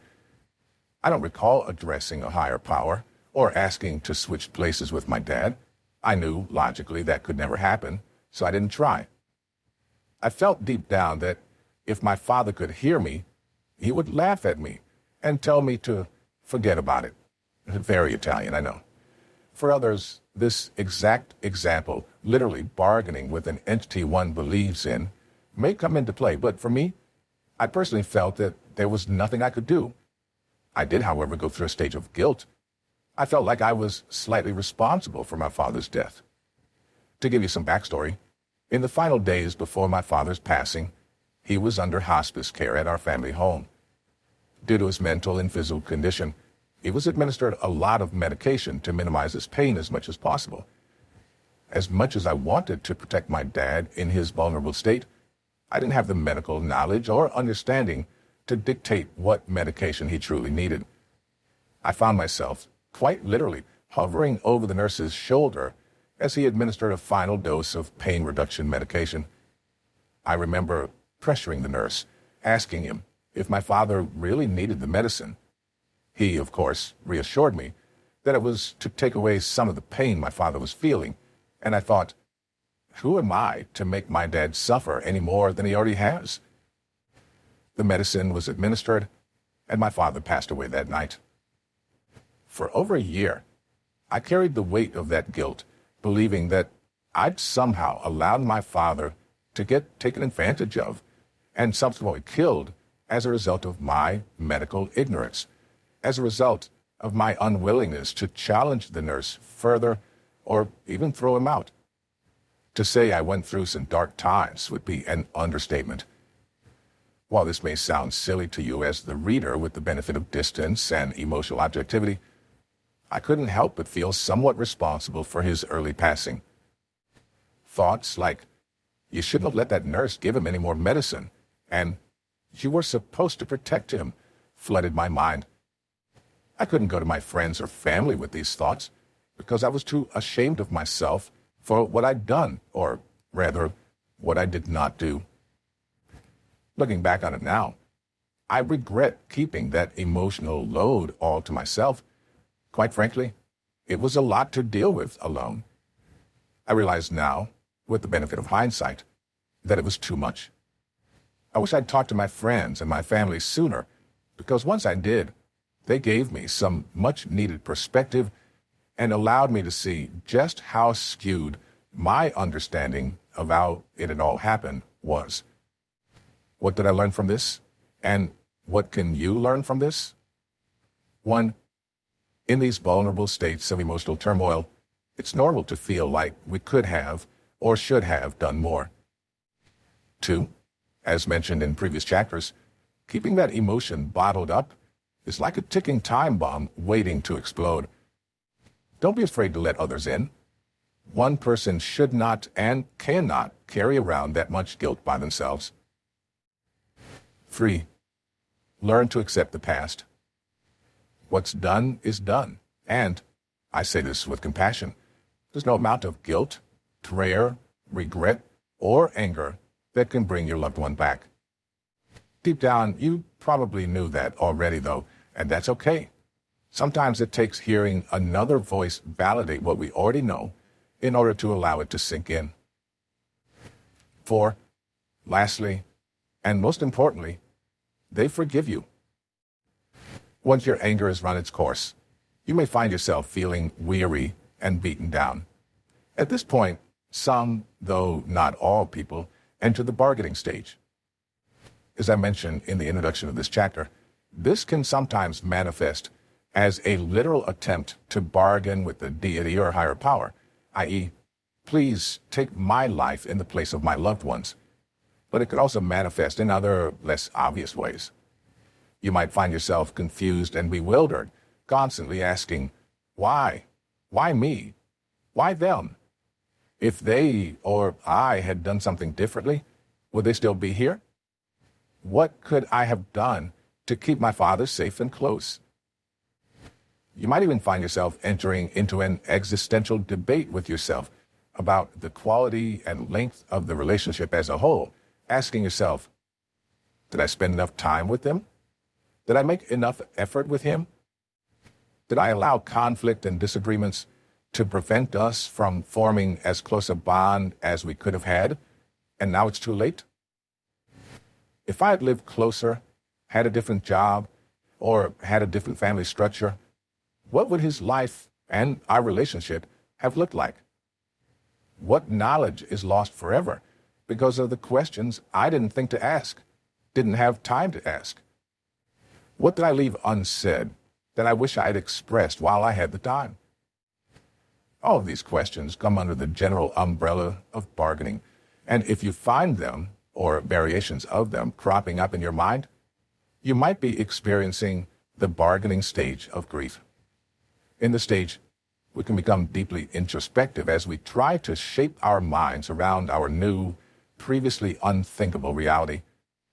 It's like trying to put a puzzle piece in the wrong gap in a jigsaw. It just doesn't fit. So we twist it and turn it, disassemble and reassemble the jigsaw, trying to find a way, an explanation that makes sense.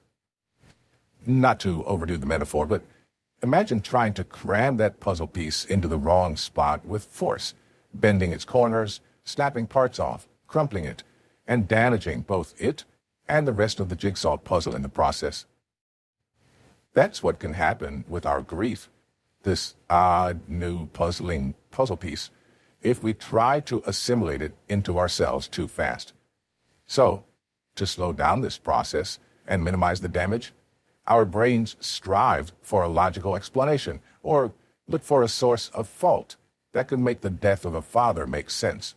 After all, it can be easier to blame yourself, a hospital worker, a failed treatment, a freak accident, or a drunk driver on the road than it can be to accept the brutal reality that sometimes horrible, unfair tragedies simply happen. Trying to place fault in this way is a sort of bargaining. We believe, on an unconscious level, that if we can point the finger at the wrongdoer, the wrong can be righted and our loved one can be returned to us. Bargaining can also manifest in the opposite manner. Instead of doling out justice or punishment, we try to earn our loved one back through good karma and by putting positivity out into the universe. We believe that if we act like a good person by volunteering, helping the less fortunate, donating money to worthy causes, or campaigning for something we believe in, we can somehow balance the scales with the universe that has unfairly robbed us of our loved one. Bargaining, in short, can be described as the stage in which we'll do anything, offer anything, if it can take our pain away. Note, while on the whole, I intend for this to be a fairly light-hearted book, at least as light-hearted as a book about death can be, I like to be serious for a moment. If your pain and bewilderment are so severe during the bargaining stage or any other stage of grief that you are at risk of wounding or fatally harming yourself, please do not suffer in silence. Speak to a trusted loved one and seek the help you need and deserve. If you don't feel there's anybody in your life you can trust, helplines, charities, and local resources are available to talk to you and help you in every way they can. You can find them through a quick Google search or through directories. Okay, serious interval over. Before the bargaining stage of grief begins, you may feel chronically tired, even exhausted for a lot or all of the time. You may even feel aches and pains you would usually only feel after an intensive workout. You might find yourself confused as to why your body feels run down and wonder if you've contracted a mild flu or gone on a sleepwalking jaunt straight into a wall. If this is happening to you, it's your body coming down off the adrenaline rush and storm of emotions that came with the initial shock of the loss. Emotionally, you may feel tired, vulnerable, and raw. Anger burns up a lot of mental and physical resources, especially when we hold on to it for longer than we should in an ideal world. This is why, once it's swept over you and used up most of what you had, it can leave you feeling depleted and lethargic. And the bargaining stage usually, but not always, follows, leaving you feeling somewhere between helpless and overly analytical. You may find you have difficulty sleeping because your mind is occupied with all the what-if scenarios. If you found yourself tossing and turning and unable to switch your brain off at night because you keep thinking of all the hypotheticals, you may be entering or in the midst of the bargaining stage. Once you fall asleep, you might even find your father figure or loved one occupying your dreams. These might be pleasant, wistful, or nostalgic scenarios. Equally, they may be manifestations of your feelings of recrimination and guilt. You may dream of your loved one asking why you didn't visit them more, or you might dream of how a specific scenario that's been troubling you might have been if it only had played out differently. The above examples deal with a phenomenon I'll call bargaining to change the outcome. However, did you know that it's also possible to attempt to bargain for time? You may not have known that the bargaining stage can also be experienced by a person who knows that they're dying or can expect to die soon. For example, people in the advanced stages of terminal illnesses or extreme old age. On one level, these patients can logically, intellectually accept their reality. They don't try to bargain to change the outcome. Once a diagnosis or declining state of health is confirmed, however, they may wish to bargain for more time. Not a reversal of the process, just a delay. This might look like attempting to fix relationships that have gone awry so that they're on good terms with their loved ones before they pass. It might look like a sudden change in habits or diet because they believe that doing so will increase their chances of living longer. For example, giving up smoking or alcohol, becoming vegan or vegetarian, starting a new fitness regime if it's possible for them, etc. they might suddenly find religion or suddenly abandon it. Confronting our own mortality often brings our relationship to faith into sharper focus, forcing us to ask the difficult questions for which humanity has never found and unanimously agreed upon an answer. Have I lived a good moral life? Have I worshiped the right God or gods? Is there or are there God or gods in the form that we imagine, or something else entirely? Do I know for certain that I am a religious person, an agnostic, or an atheist? Do I want to explore other options? Do I believe in life after this one? And do I want to? Am I more comforted by the thought of a continued existence in an altered state, or do I want this life to be all there is? You may watch your atheist uncle discover Reiki or take a deep dive into researching reincarnation theories. You may also discover that your devoutly Christian aunt casts off her faith and decides that she no longer believes in a heaven or a hell, resolving instead to live fiercely in the now. I'm not saying that there's any right or wrong behavior, or that any of those beliefs have any more or less moral value than the other. Believe me, if I had all the answers, I would share them with you. But I, like all of us, can only take a stab in the dark when it comes to something so deeply personal. What I can say is that a dying loved one, or somebody who has just lost somebody dear to them, may suddenly undergo a jarring change in their temperament or beliefs. And this is a sort of bargaining for a paradisiacal next life, or to be unimpeded in this one, bargaining their lifelong beliefs for answers during a bewildering time. If this sounds like you or somebody you love, it's okay to question. Your relationships, career, and faith, if you have one, will probably go through immense upheaval during your time of grief, loss, and bereavement as you strive to find the perfect formula that can keep you safe from pain. I think you know what I'm going to say next, and you may not like it. That's okay. It was a hard truth for me to swallow, too. Sadly, there's no lifestyle, family model, career, diet, exercise regime, medicine, traditional, homeopathic, or otherwise, or faith, if you have one, that can stave off death entirely. Certain choices we make can possibly delay it for a while, but that's all we can do. The universe can be chaotic and strange, as beautiful as it is vicious. And if you'll allow me to wax poetic for a moment, we could never know, looking back, what might have happened if we had done something differently or refrained from acting at all. That's why it's useless to allow ourselves to be paralyzed with guilt and hypotheticals. Take, for example, an adult child taking their terminally ill parent off life support. In those situations, the child often feels responsible for their parent's death, believing they've robbed them of the chance of recovery. In reality, they've likely spared them pain and suffering and acted compassionately. We can only act with the information and resources we have available to us at the time. There's no point trying to predict or protect yourself from the future, because the future branches off in so many millions of directions, there's simply no accounting for it. Did you know that Robert Frost's famous poem, The Road Not Taken, is often misunderstood? Many people interpret it to mean that the narrator is admirable for having taken the road less traveled, for stepping out and defying convention. But read it again. You'll find it for free online, and if you look closely, you'll notice something. The narrator is lying to us, to you. And he's not even hiding the fact that he's lying.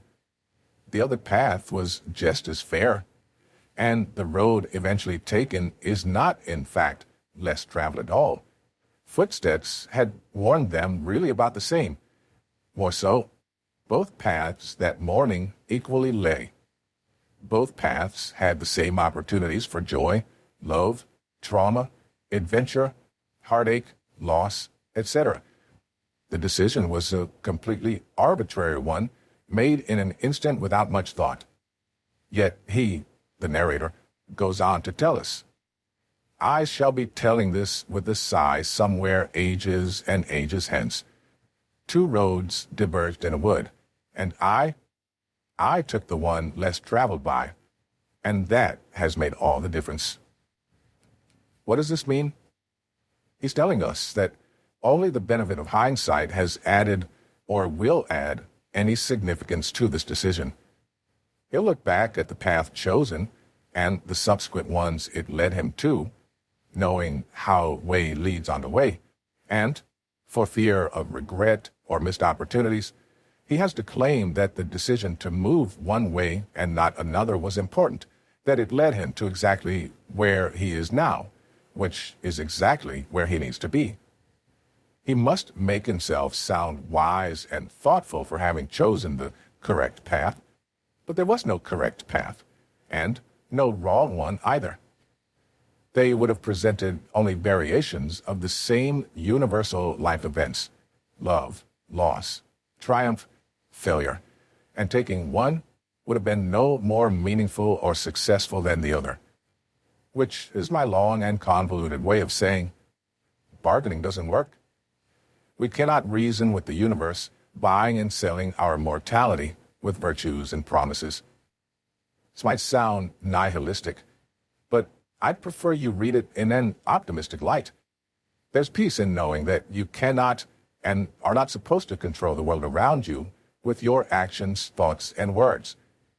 You can certainly influence it, and should always strive to improve your own life and the lives of other people around you, but you are not responsible for the length of time you or anybody else has on this earth. And that's okay. We're not supposed to be. Learning to let go of this need for control is difficult, and if it's where you're currently at in your development, you have my sympathy.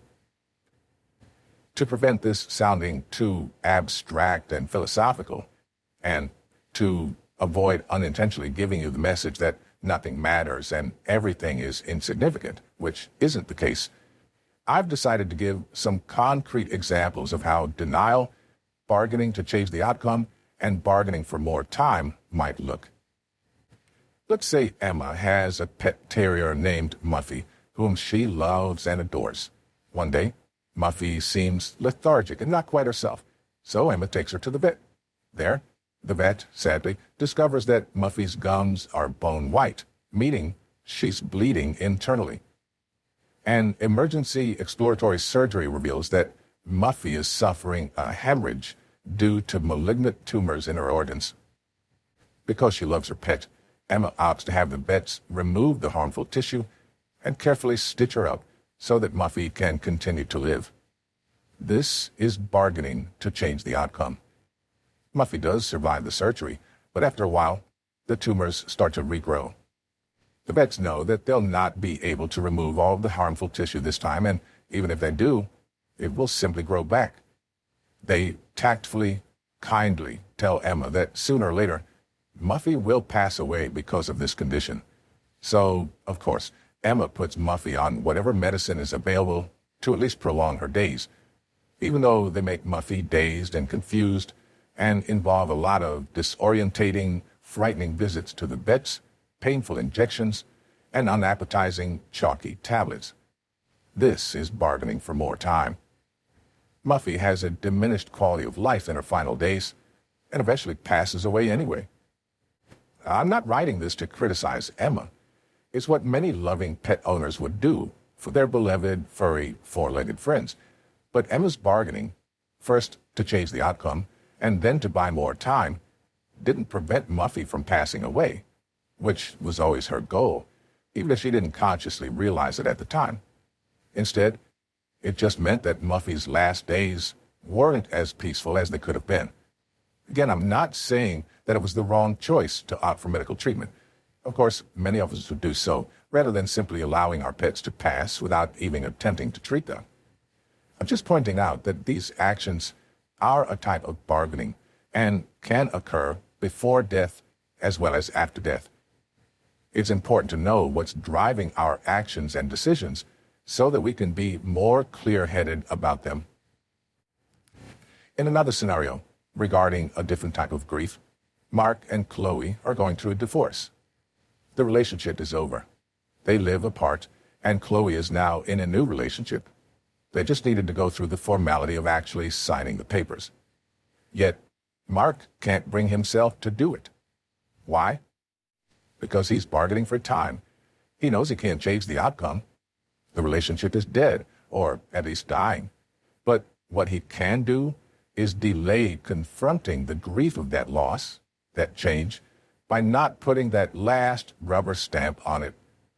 He believes that doing so will make him complicit in this death, that if he had just acted differently, he might have revived or saved the relationship. But it's already done. He's not delaying ending the relationship, not really. He's delaying the day he has to face up to the fact of his loss. I realize that while painful in their own way, these examples are very different types of loss to losing a father. I've included them to illustrate how universal the 5 stages of grief can be, and to avoid accidentally describing the circumstances in which you, the reader, lost your father or loved one. The point to all of this is that bargaining ultimately doesn't work, and when you internalize that fact, it can be equal parts freeing and deflating. That's when many people move on to the depression stage, which we'll talk about in the next chapter. After the numbness of denial, the blaze and false power of anger, and the last attempt at bargaining, depression is when we start to take in, really take in, that our loved one is never coming back. It's the lowest point. I'll go into it more in the next chapter, but if you find yourself moving out of bargaining and into depression, while it might not feel like it, that's actually a good thing, though horrible to experience in the moment, because it means you're at rock bottom and can only go upwards and onwards from this point on. Not there yet? That's okay. I've compiled some tips for dealing with the bargaining stage. Exercise for living with and overcoming bargaining.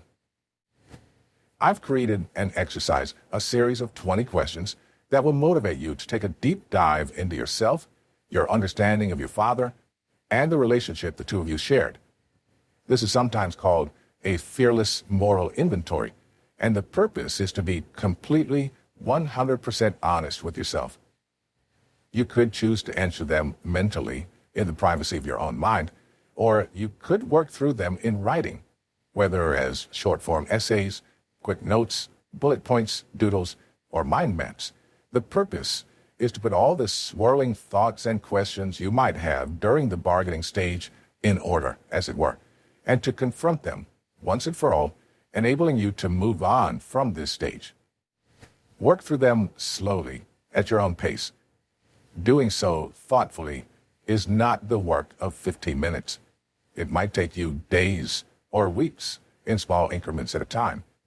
That's fine. Recommended, in fact. Don't rush this. And skip any questions that don't apply to you or that you're not ready for. Dive in. Best of luck. 1. How do I feel about the state of my relationship with my father when he passed away? If you lost somebody other than a father, replace my father with my loved one or their name or relationship to you. This goes for all of these questions. This is a good, open-ended question to begin with because it gives you a broad starting point, a lens through which to consider more nuanced questions about your relationship with your father. Overall, do you feel it was a loving relationship? An equal one? A one-sided one? A close one? A distant one? A complicated one with plenty of love but also flaws and fault on both sides? It might seem like an obvious question, but you'd be surprised how few of us actually sit down and consciously, proactively analyze our relationships in life, even our relationships with those people who matter the most to us. If you've never inspected your relationship like this, it might feel probing and uncomfortable to begin with. That's okay. Go at your own pace and ignore any questions that either aren't relevant or that you don't feel up to answering.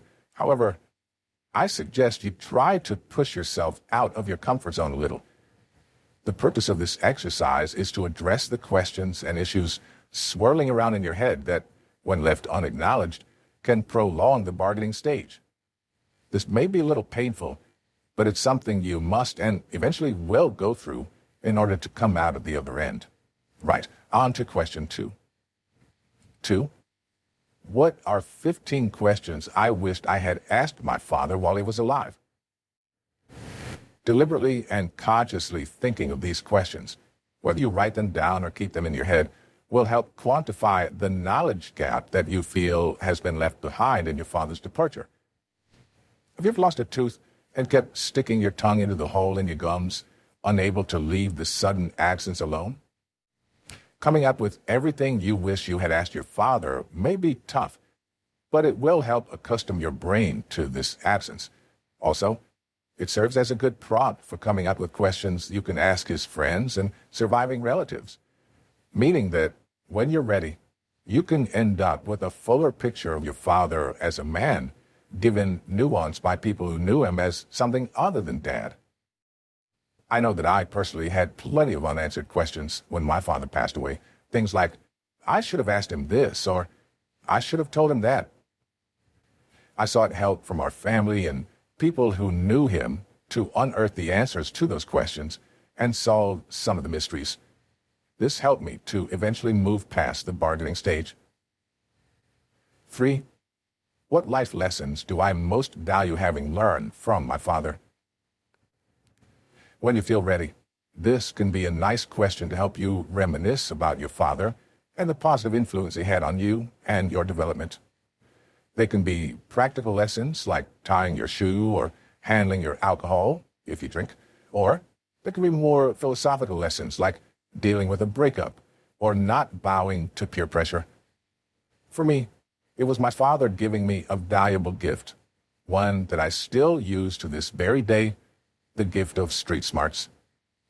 This question will put the happier memories into focus and allow you to concentrate on them rather than the pain of his absence.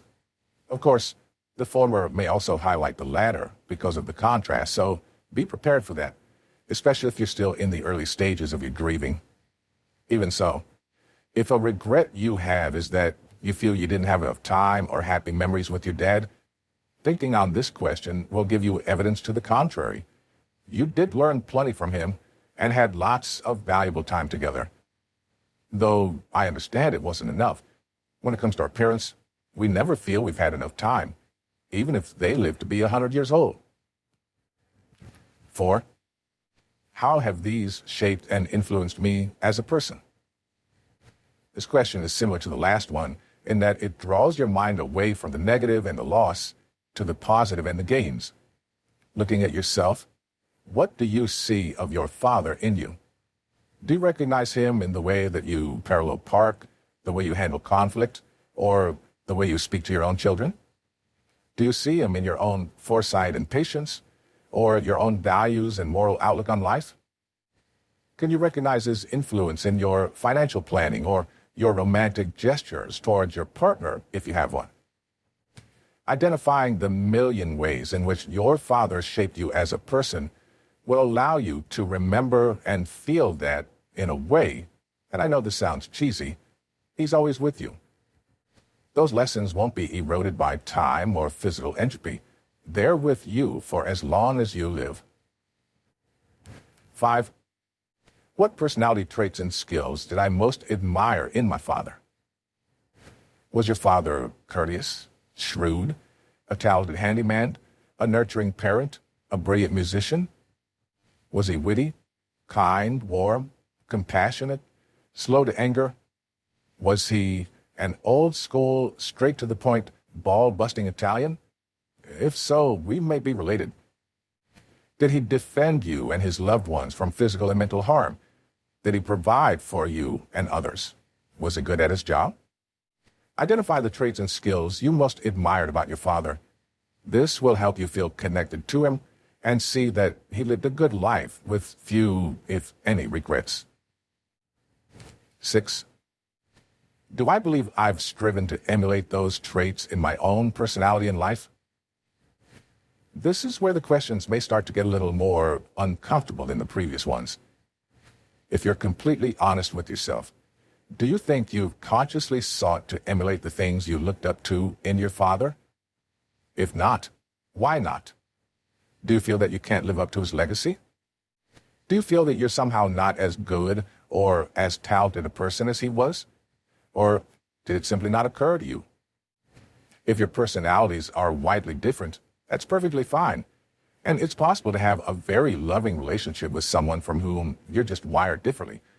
But if you would like to be a little more like your dad in some ways, consider this your wake-up call to embody the best things about him in your day-to-day life. 7. If so, has the outcome been positive, negative, or somewhere in between? If you have tried to emulate your dad, how did that go? Did it make you feel closer to him? Or did you feel that you failed to live up to him and it only made you more lonely? This could be a sign you're still in the bargaining stage. If I can just live exactly like he did, even though we're different people, it will be like he's still here. If you and your father were not alike, that's okay. You don't have to be a copy or a mini-me. You are and will always be your own person. If emulating him is not for you, consider this permission to let go of trying to be your father, whether for yourself or those around you. 8. What complicated feelings, if any, do I have about my father? Relationships are complicated. It's possible you had a perfect relationship with your father, one that never suffered a moment of discord, irritation, disappointment, or diverging viewpoints about significant issues. But it's more likely that in some ways, the relationship was at least a little bit complicated. Are you ready to dive into those contradictions and paradoxes? Moreover, are you prepared to admit that it's okay and valid to have had an imperfect or complicated relationship, and that it doesn't make you any more responsible for his death? 9. Was my father ever distant, absent, negligent, or abusive? And if so, how exactly? The next questions are only relevant if the answer to this one is yes. This question will not be relevant for everybody.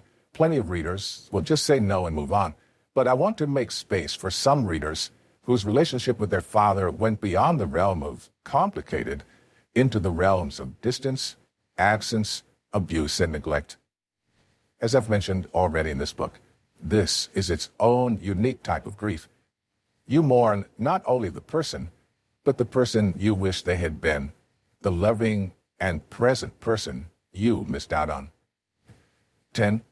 If so, when did I recognize that pattern? Ignore this question if not relevant. Were you unhappy as a child, or was it only with the hindsight of adulthood and increased life experience that you look back and realized your father let you down in some way? Did it take a friend, relative, or therapist pointing it out for you to see it? If so, there's no shame in that. Often, in the midst of abuse and neglect, we're in survival mode and can't see the bigger picture. Or maybe you literally realized it just now while working through these questions. If so, I know that must be a tough, intense feeling. Feel free to pause or walk away for a while if you need to. 11. How did I feel about it when I was younger? Ignore this question if it's not relevant. If something felt off when you were younger, did you carry that fear and anxiety into adulthood? Does it shape your reactions and relationships today? Have you attempted to become imposing and domineering to prevent others from having power over you or getting close to you? Has it altered your relationship to authority in any way? Have you continued the cycle by harming others in the same way, or have you consciously broken free of it? Do you live in fear of becoming your father? If so, does this prevent you from being vulnerable and authentic with loved ones? Do you find yourself pushing others away? This is relevant to the bargaining process because you may feel that by fiercely denying everything your father was, you can bargain to prevent his bad influence from living on. Alternatively, the hard truth is that you might become abusive yourself in a misguided attempt to be like and therefore stay close to him. Hold yourself accountable for your behavior at this time, which is never bad advice, to be honest, and keep an eye on your feelings and thought processes. 12? How do I feel about it now? Ignore this question if not relevant. Have you processed the ways in which your father let you down, or are you still not ready to face it? As I touched upon in the last question, this will influence a lot of your thoughts, feelings, interactions, and relationships, so it's worth keeping a close eye on, especially when you're grieving, reactive, and possibly volatile. And by the way, don't think I'm referring only to men. Women can be just as manipulative, violent, or negligent, and this point refers to all genders. 13. Do I forgive my father, or do I still feel hurt by his actions? Ignore this question if not relevant. This is an extension of the previous question. Have you begun or completed the healing process if your father was abusive or negligent? What does your family know and think about it? If they enabled it or saw it and didn't speak up, has it affected your relationship with them? I realize all of this might sound a bit dark, but we're drawing to the end of the grimmer and more serious questions now. I felt it was important to include them for the sake of exclusivity, as not everybody has perfect or positive family relationships, and that doesn't make their grief less valid or important. 14. What secrets, if any, did I keep from my father? These can be anything from small secrets like your first partner to bigger secrets like your sexuality, if you felt he wouldn't approve, for example, political leanings, criminal activity, etc. Ask yourself why you didn't feel comfortable letting your father know about these things and whether or not you regret withholding the information. Do you think you would have wanted to know or preferred not to? Were you protecting him or yourself? What would your relationship have looked like had he known? Do you regret not sharing or still feel good about your decision? Do you think this affected your overall closeness? 15. If I did keep secrets, what was my motivation for doing so? Ignore this question if not relevant.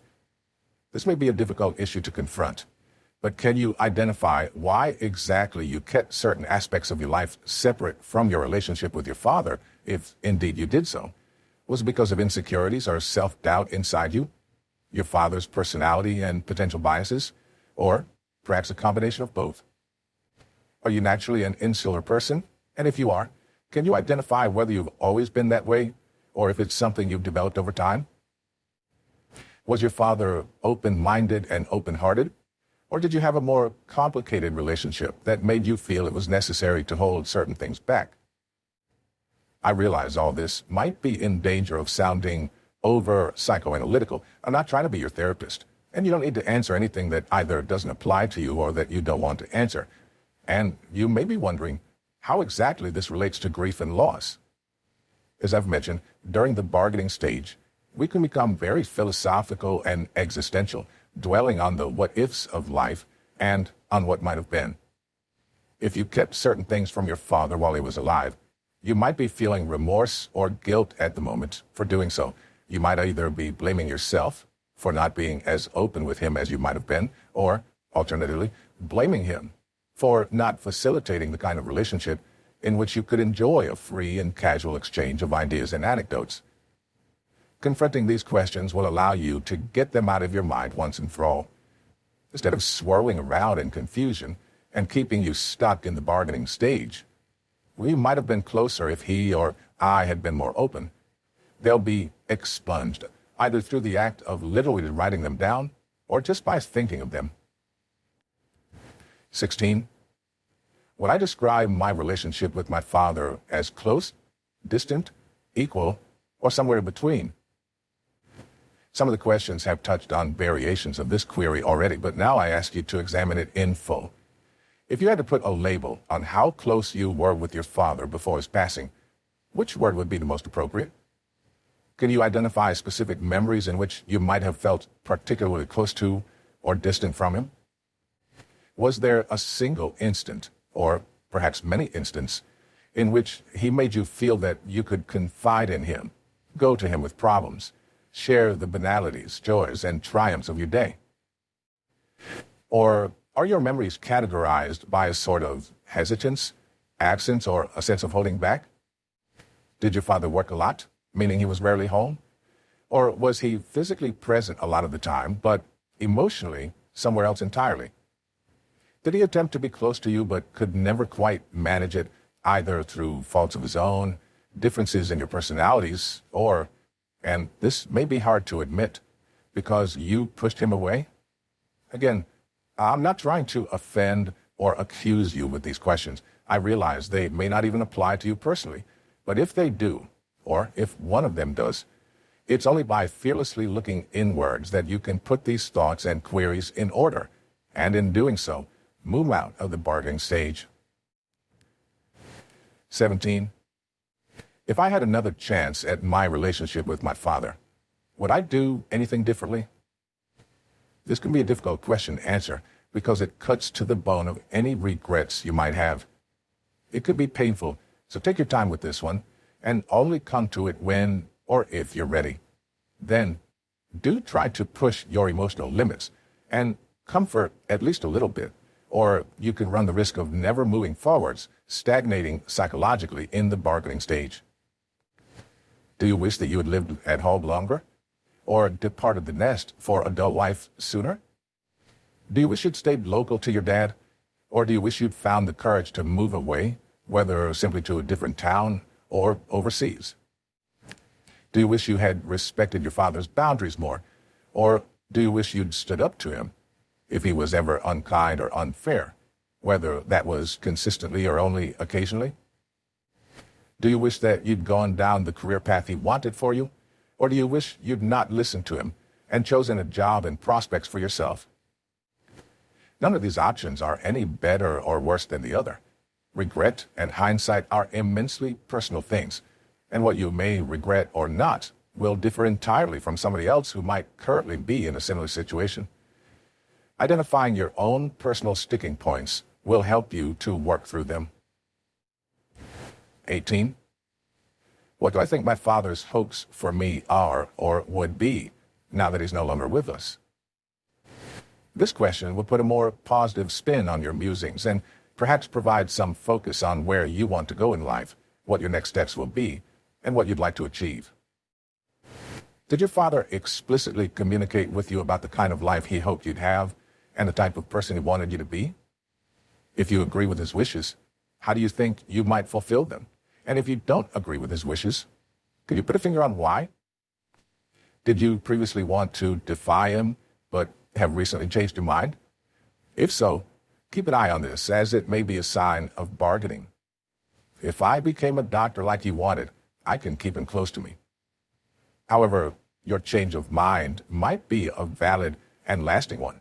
Investigate your own feelings and see if you think they're a sign of bargaining or if they've changed in a way that will outlast your grief. If your father never gave you much sign of the person he wanted you to be, could you glean this information from context, memories, and conversation with relatives and people who knew him? Doing so might give you a deeper understanding of your father as a person, providing a starting point you can follow or from which you can depart given extra information and resources. Either decision will help you move forward from the bargaining stage. 19. How do I think my father felt about our relationship before he passed away? A lot of these questions have been focused on you. They've centered on how you think and how you feel, which is only appropriate since this book is about your grief, your loss, and your own personal way of processing your father's death. Now is the time to ask yourself, what do you honestly think your father felt about you and your relationship with one another? Do you think he was proud of you? Disappointed? Loving? Indifferent? Do you think he had specific aims and goals for you, or that he was happy as long as you were happy? Do you think he wished you were closer, or that he was satisfied with the level of intimacy you shared? Did he ever express to you, in words, actions, or writing, that he wished things were different, that he'd done more, that you'd done more? Did he tell you frequently and sincerely that he loved you, or was he more taciturn, less likely to share his feelings or indulge in the sentimental? Whatever the state of your relationship was, I'm sure he loved you in his own way, whether or not he was effective at communicating that, and that in death, he wouldn't hold any resentment or grudges toward you for parts of your relationship that may have been imperfect. Embracing the flawed aspects and miscommunications is a huge step when it comes to overcoming the bargaining stage. 20. Am I ready to acknowledge that I cannot prevent death and pain, only delay them for a while or change the nuances of their occurrence? And that, therefore, I'm not responsible for my father's death and am also not capable of bringing him back? This is the hardest and most important question of all the questions on this list. The rest you can feel free to complete out of order, but I ask that you come to this last one. It's essential that you've done the work on the other questions before attempting to answer and come to terms with this one. Are you ready to accept that nothing you could have done or said would have enabled your father to live forever? Are you able to accept your relationship as it truly was, rather than tripping over the obstacles of what you might wish it had been? If not, that's okay. This is a very difficult point to reach. You shouldn't attempt to rush this emotional work or prematurely flee from the bargaining stage, just as you can't hurry through any of the other stages. It takes time. But the good news is that once you've completed a fearless moral inventory of yourself, your knowledge of your father, and your relationship to one another, with all its highs, lows, triumphs, and maybe regrets, you'll be in a much better position to move forward. This is the beginning of acceptance, though, unfortunately, you're likely to go through a depression, which we'll cover in the next chapter. Great, I hear you saying. So, I have to do all this work and confront potentially difficult topics, and my reward is that I end up depressed? Well, perhaps, and perhaps not. This exercise might enable you to focus on the joy and significance of your bond with your father, or it might involve confronting some difficult truths. It depends on your relationship. That's why I've advised several times that you proceed with caution, but what it will do, one way or another, is bring you to a place of authentic understanding, which is the antithesis to both bargaining and denial. That's why it's such a crucial step, and why we have to go through it to move forward. A deeper understanding of your thoughts and feelings will only help you in the long run, even if it's difficult or awkward to gain that understanding. It may be that you experience the depression stage of grief. It's equally likely that you will not. Not everybody goes through every stage, and many people go through the stages out of order. I can't guarantee that no point of this process will involve pain and discomfort, but what I can do is promise that you'll have this book as a resource when you need it, to flip to the appropriate chapter and revise the writing there, and hopefully find something helpful that resonates with you. Final thoughts on bargaining.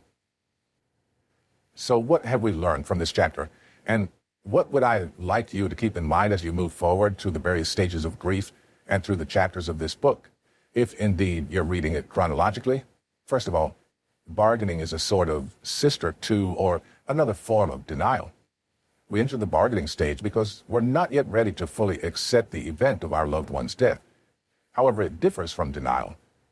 While denial is a sort of numbness that often goes hand in hand with the shock of the death of a loved one, particularly if it was unexpected or sudden, though shock also occurs when the death is an expected one, in the cases of terminal illness or old age, for example, bargaining attempts to change either the outcome or the particulars of the death. I call this bargaining to change the outcome, or bargaining for more time. Bargaining to change the outcome often means that you find yourself looking for ways in which you, other people, or even your loved one themselves could have prevented the death, often through lifestyle changes such as a different medical regime, a new faith, or factors like different careers or treatment options. You might find yourself feeling guilty, asserting that if you'd just done one thing or another, your loved one would still be alive. Or you might feel this way about whomever it was you felt either did the wrong thing or failed to do the right thing. I understand that this is easier said than done, but it is essential, eventually, to work through these feelings and let the guilt and recriminations go. They serve nobody, and ruminating over them cannot change the outcome, even if your suspicions and regret are partially or fully based on the truth. Alternatively, you might find yourself bargaining for more time, by convincing your dying loved one to change factors about their lifestyle or treatment to prolong their days, even if this isn't always in their best interest. For example, medication or life support might prolong their existence but give a much poorer quality of life in their remaining days.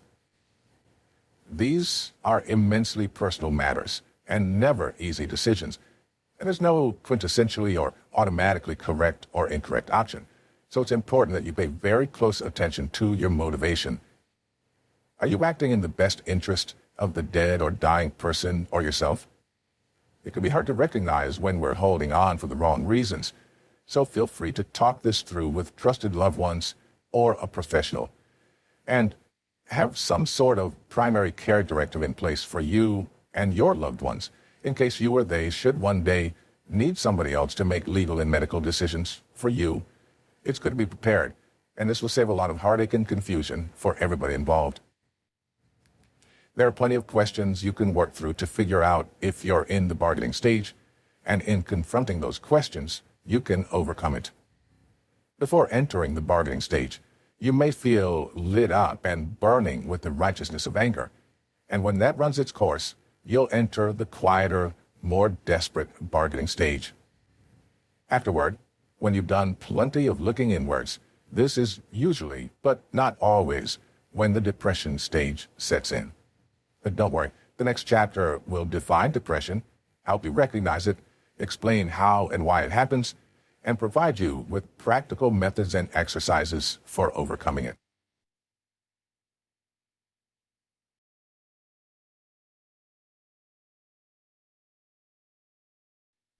Chapter 4, Depression. This is a tough one to write about, and an even tougher one to go through. First and foremost, let me just say that this part of the grieving process was the most difficult of the 5 for me to overcome. I don't say that to frighten you or to imply that the process would be the same for you. I merely want to bring the fact to your attention to maintain the spirit of transparency and authenticity I'm aiming for with this book. If the combined experiences I shared in the bargaining chapter were like a car crash, then my depression was like a 30-car pileup. Because I was in the military at the time of my father's death, my duties and rank inevitably meant that I would have to leave Philadelphia, where all of my family lived, and return to Florida for work. The separation, the physical distance between my loved ones and me, only added to my sense of isolation. I went from being a very outgoing, active, and social individual to very isolated, lethargic, and quick to anger. I didn't shy away from any confrontation, big or small, because I felt like I had a bone to pick with the world. I distinctly remember staying in my house for months on end, only leaving to get food, work out, and go to work. My sleep schedule was completely ruined. I'd only sleep during the day and remain awake throughout the night. If my friends would ask me to go out for some drinks or to the club, I'd just make up excuses to avoid the situation entirely, because even spending time with people I cared about felt like too much effort. My depression got so bad that I even reached the point of praying and wishing for deployments and or patrols to come up, just so I would have an excuse to be out of reach of everybody. I enjoyed not having cell service. I enjoyed being 250 miles off the coast of a foreign country in the middle of the ocean. I enjoyed being alone, and I enjoyed forgetting about the issues waiting for me back home. It was bittersweet. While I am happy to say this part of my life is over now, and I have the knowledge, experience, and grounded mental capacity to deal with these issues instead of running from them, I still think it's important to bring them up, just in case there's one person out there going through the same thing. If there's one thing I can tell you about depression, it's that it is a marathon, not a sprint. So pace yourself. That finish line just may be over the horizon. When and why you might experience depression. If you're revisiting this chapter a while after completing the previous chapter, in which we went over bargaining, how, why, and when you might experience it, and what you can do to overcome it. Or if you're reading the book outside of chronological order and only touching on the sections and chapters relevant to you, which is a perfectly valid way to read this book, and one I encourage, then I think this is a good opportunity to revisit, or for some readers, touch upon for the first time, the when and why of how exactly you might experience the depression stage of grief. Depression usually, but not always, follows the bargaining stage. If you think of anger as heat and bargaining as numbness, then depression is the sometimes frosty cold that follows. It can feel as sharp and brittle as an icicle and just as slippery and unpleasant to the touch.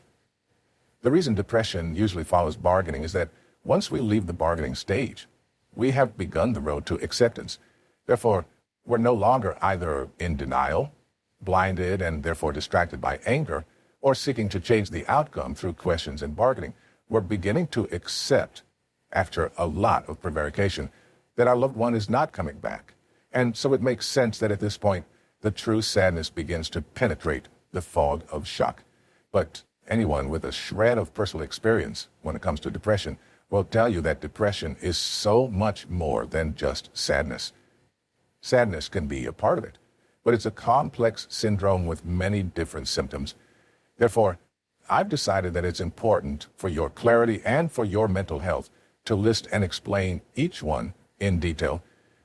I want to respectfully handle what can be a very severe and debilitating condition for many people, hence the depth of analysis I'll be going into here.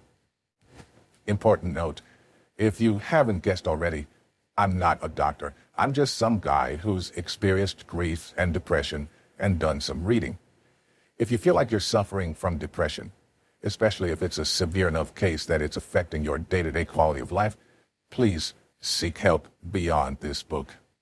General practitioners are equipped to understand the warning signs, and they can refer you to further specialists and resources should you need or benefit from them. If any of the following symptoms resonate with you, please don't suffer in silence. There is help available if you're willing and able to access and accept it. Emotional and psychological symptoms of depression. I've broken my discussion of these types into several subsections: emotional and psychological symptoms of depression, physical symptoms of depression, and social symptoms of depression. In the following, we'll first address the emotional and physiological. A constant low mood. This is perhaps one of the more obvious emotional and psychological symptoms of depression, and it's one that even people without a degree in medicine or psychology will probably be aware of. If you were previously a carefree or happy-go-lucky person, or at least tended to focus on the positive more often than you did the negative, but now find yourself experiencing a constant low mood or seeing the world through a more pessimistic, cynical, or grief-stricken lens, this could be a sign of depression. Of course, having lost a loved one and having had the fabric of your world ripped apart and fundamentally changed, it's very normal, expected even, to have a new, bleaker outlook, at least for a while. This, on its own, isn't necessarily a symptom of clinical depression, but when it goes hand in hand with other symptoms, or doesn't seem to be going away, you might want to start considering the possibility that you're depressed. Feeling always on the brink of tears. Everyone expresses and experiences sadness differently. I know as I'm writing this that this symptom won't apply to everybody with depression, but some people during this time of turbulence and grief describe this feeling of being constantly on the brink of tears. Bizarrely, this can even come without consciously being sad. In fact, it might have made more sense for me to put this on a list of physical symptoms, but I've left it here because it encapsulates the feeling of rawness and vulnerability I think falls under the emotional and psychological umbrella.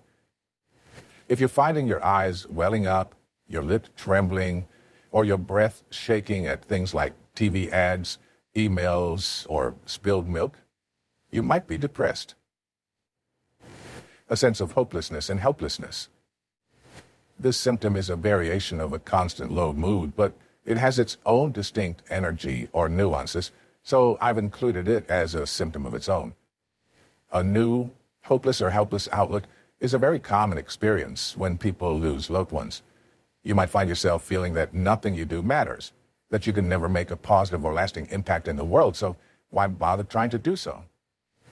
As I touched upon in the chapter on the denial stage, the death of a loved one forces us to confront our own mortality.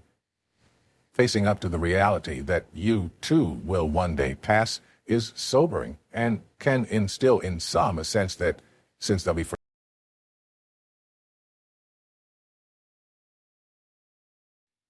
Chapter 4, Depression. This is a tough one to write about, and an even tougher one to go through. First and foremost, let me just say that this part of the grieving process was the most difficult of the 5 for me to overcome. I don't say that to frighten you or to imply that the process will be the same for you. I merely want to bring the fact to your attention to maintain the spirit of transparency and authenticity I'm aiming for with this book. If the combined experiences I shared in the bargaining chapter were like a car crash, then my depression was like a 30-car pileup. Because I was in the military at the time of my father's death, my duties and rank inevitably meant that I would have to leave Philadelphia, where all of my family lived, and return to Florida for work. The separation, the physical distance between my loved ones and me, only added to my sense of isolation. I went from being a very outgoing, active, and social individual to very isolated, lethargic, and quick to anger. I didn't shy away from any confrontation, big or small, because I felt like I had a bone to pick with the world. I distinctly remember staying in my house for months on end, only leaving to get food, work out, and go to work. My sleep schedule was completely ruined. I'd only sleep during the day and remain awake throughout the night. If my friends would ask me to go out for some drinks or to the club, I'd just make up excuses to avoid the situation entirely because even spending time with people I cared about felt like too much effort. My depression got so bad that I even reached the point of praying and wishing for deployments and or patrols to come up just so I would have an excuse to be out of reach of everybody. I enjoyed not having cell service. I enjoyed being 250 miles off the coast of a foreign country in the middle of the ocean. I enjoyed being alone, and I enjoyed forgetting about the issues waiting for me back home. It was bittersweet. While I am happy to say this part of my life is over now, and I have the knowledge, experience, and grounded mental capacity to deal with these issues instead of running from them, I still think it's important to bring them up, just in case there's one person out there going through the same thing. If there's one thing I can tell you about depression, it's that it is a marathon, not a sprint. So pace yourself. That finish line just may be over the horizon. When and why you might experience depression.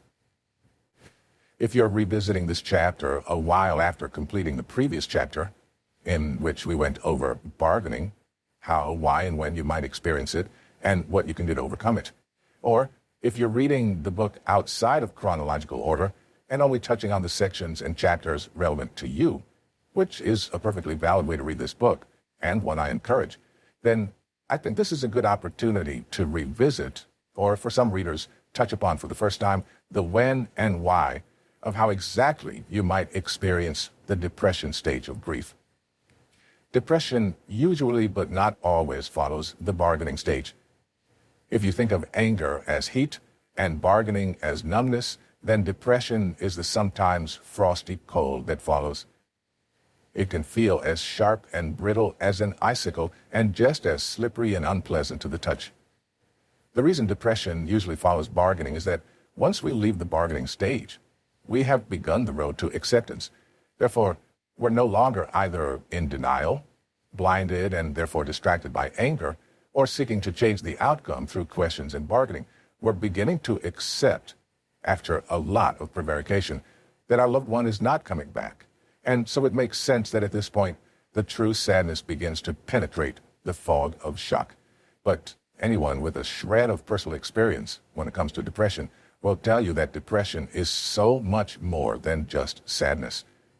Sadness can be a part of it, but it's a complex syndrome with many different symptoms. Therefore, I've decided that it's important for your clarity and for your mental health to list and explain each one in detail.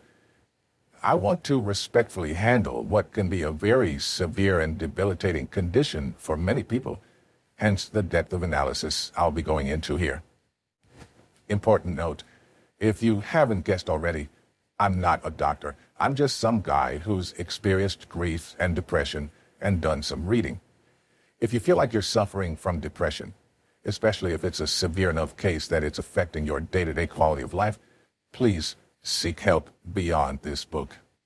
General practitioners are equipped to understand the warning signs, and they can refer you to further specialists and resources should you need or benefit from them. If any of the following symptoms resonate with you, please don't suffer in silence. There is help available if you're willing and able to access and accept it. Emotional and psychological symptoms of depression. I've broken my discussion of these types into several subsections: emotional and psychological symptoms of depression, physical symptoms of depression, and social symptoms of depression. In the following, we'll first address the emotional and physiological. A constant low mood. This is perhaps one of the more obvious emotional and psychological symptoms of depression, and it's one that even people without a degree in medicine or psychology will probably be aware of. If you were previously a carefree or happy-go-lucky person, or at least tended to focus on the positive more often than you did the negative, but now find yourself experiencing a constant low mood or seeing the world through a more pessimistic, cynical, or grief-stricken lens, this could be a sign of depression. Of course, having lost a loved one and having had the fabric of your world ripped apart and fundamentally changed, it's very normal, expected even, to have a new, bleaker outlook, at least for a while. This, on its own, isn't necessarily a symptom of clinical depression, but when it goes hand in hand with other symptoms, or doesn't seem to be going away, you might want to start considering the possibility that you're depressed. Feeling always on the brink of tears.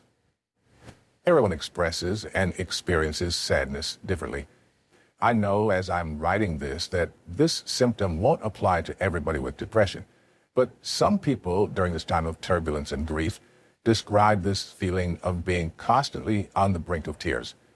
Bizarrely, this can even come without consciously being said. In fact, it might have made more sense for me to put this on a list of physical symptoms, but I've left it here because it encapsulates the feeling of rawness and vulnerability I think falls under the emotional and psychological umbrella. If you're finding your eyes welling up, your lip trembling, or your breath shaking at things like TV ads, emails, or spilled milk, you might be depressed. A sense of hopelessness and helplessness. This symptom is a variation of a constant low mood, but it has its own distinct energy or nuances, so I've included it as a symptom of its own. A new, hopeless or helpless outlook is a very common experience when people lose loved ones. You might find yourself feeling that nothing you do matters, that you can never make a positive or lasting impact in the world, so why bother trying to do so? As I touched upon in the chapter on the denial stage, the death of a loved one forces us to confront our own mortality. Facing up to the reality that you too will one day pass is sobering and can instill in some a sense that since they'll be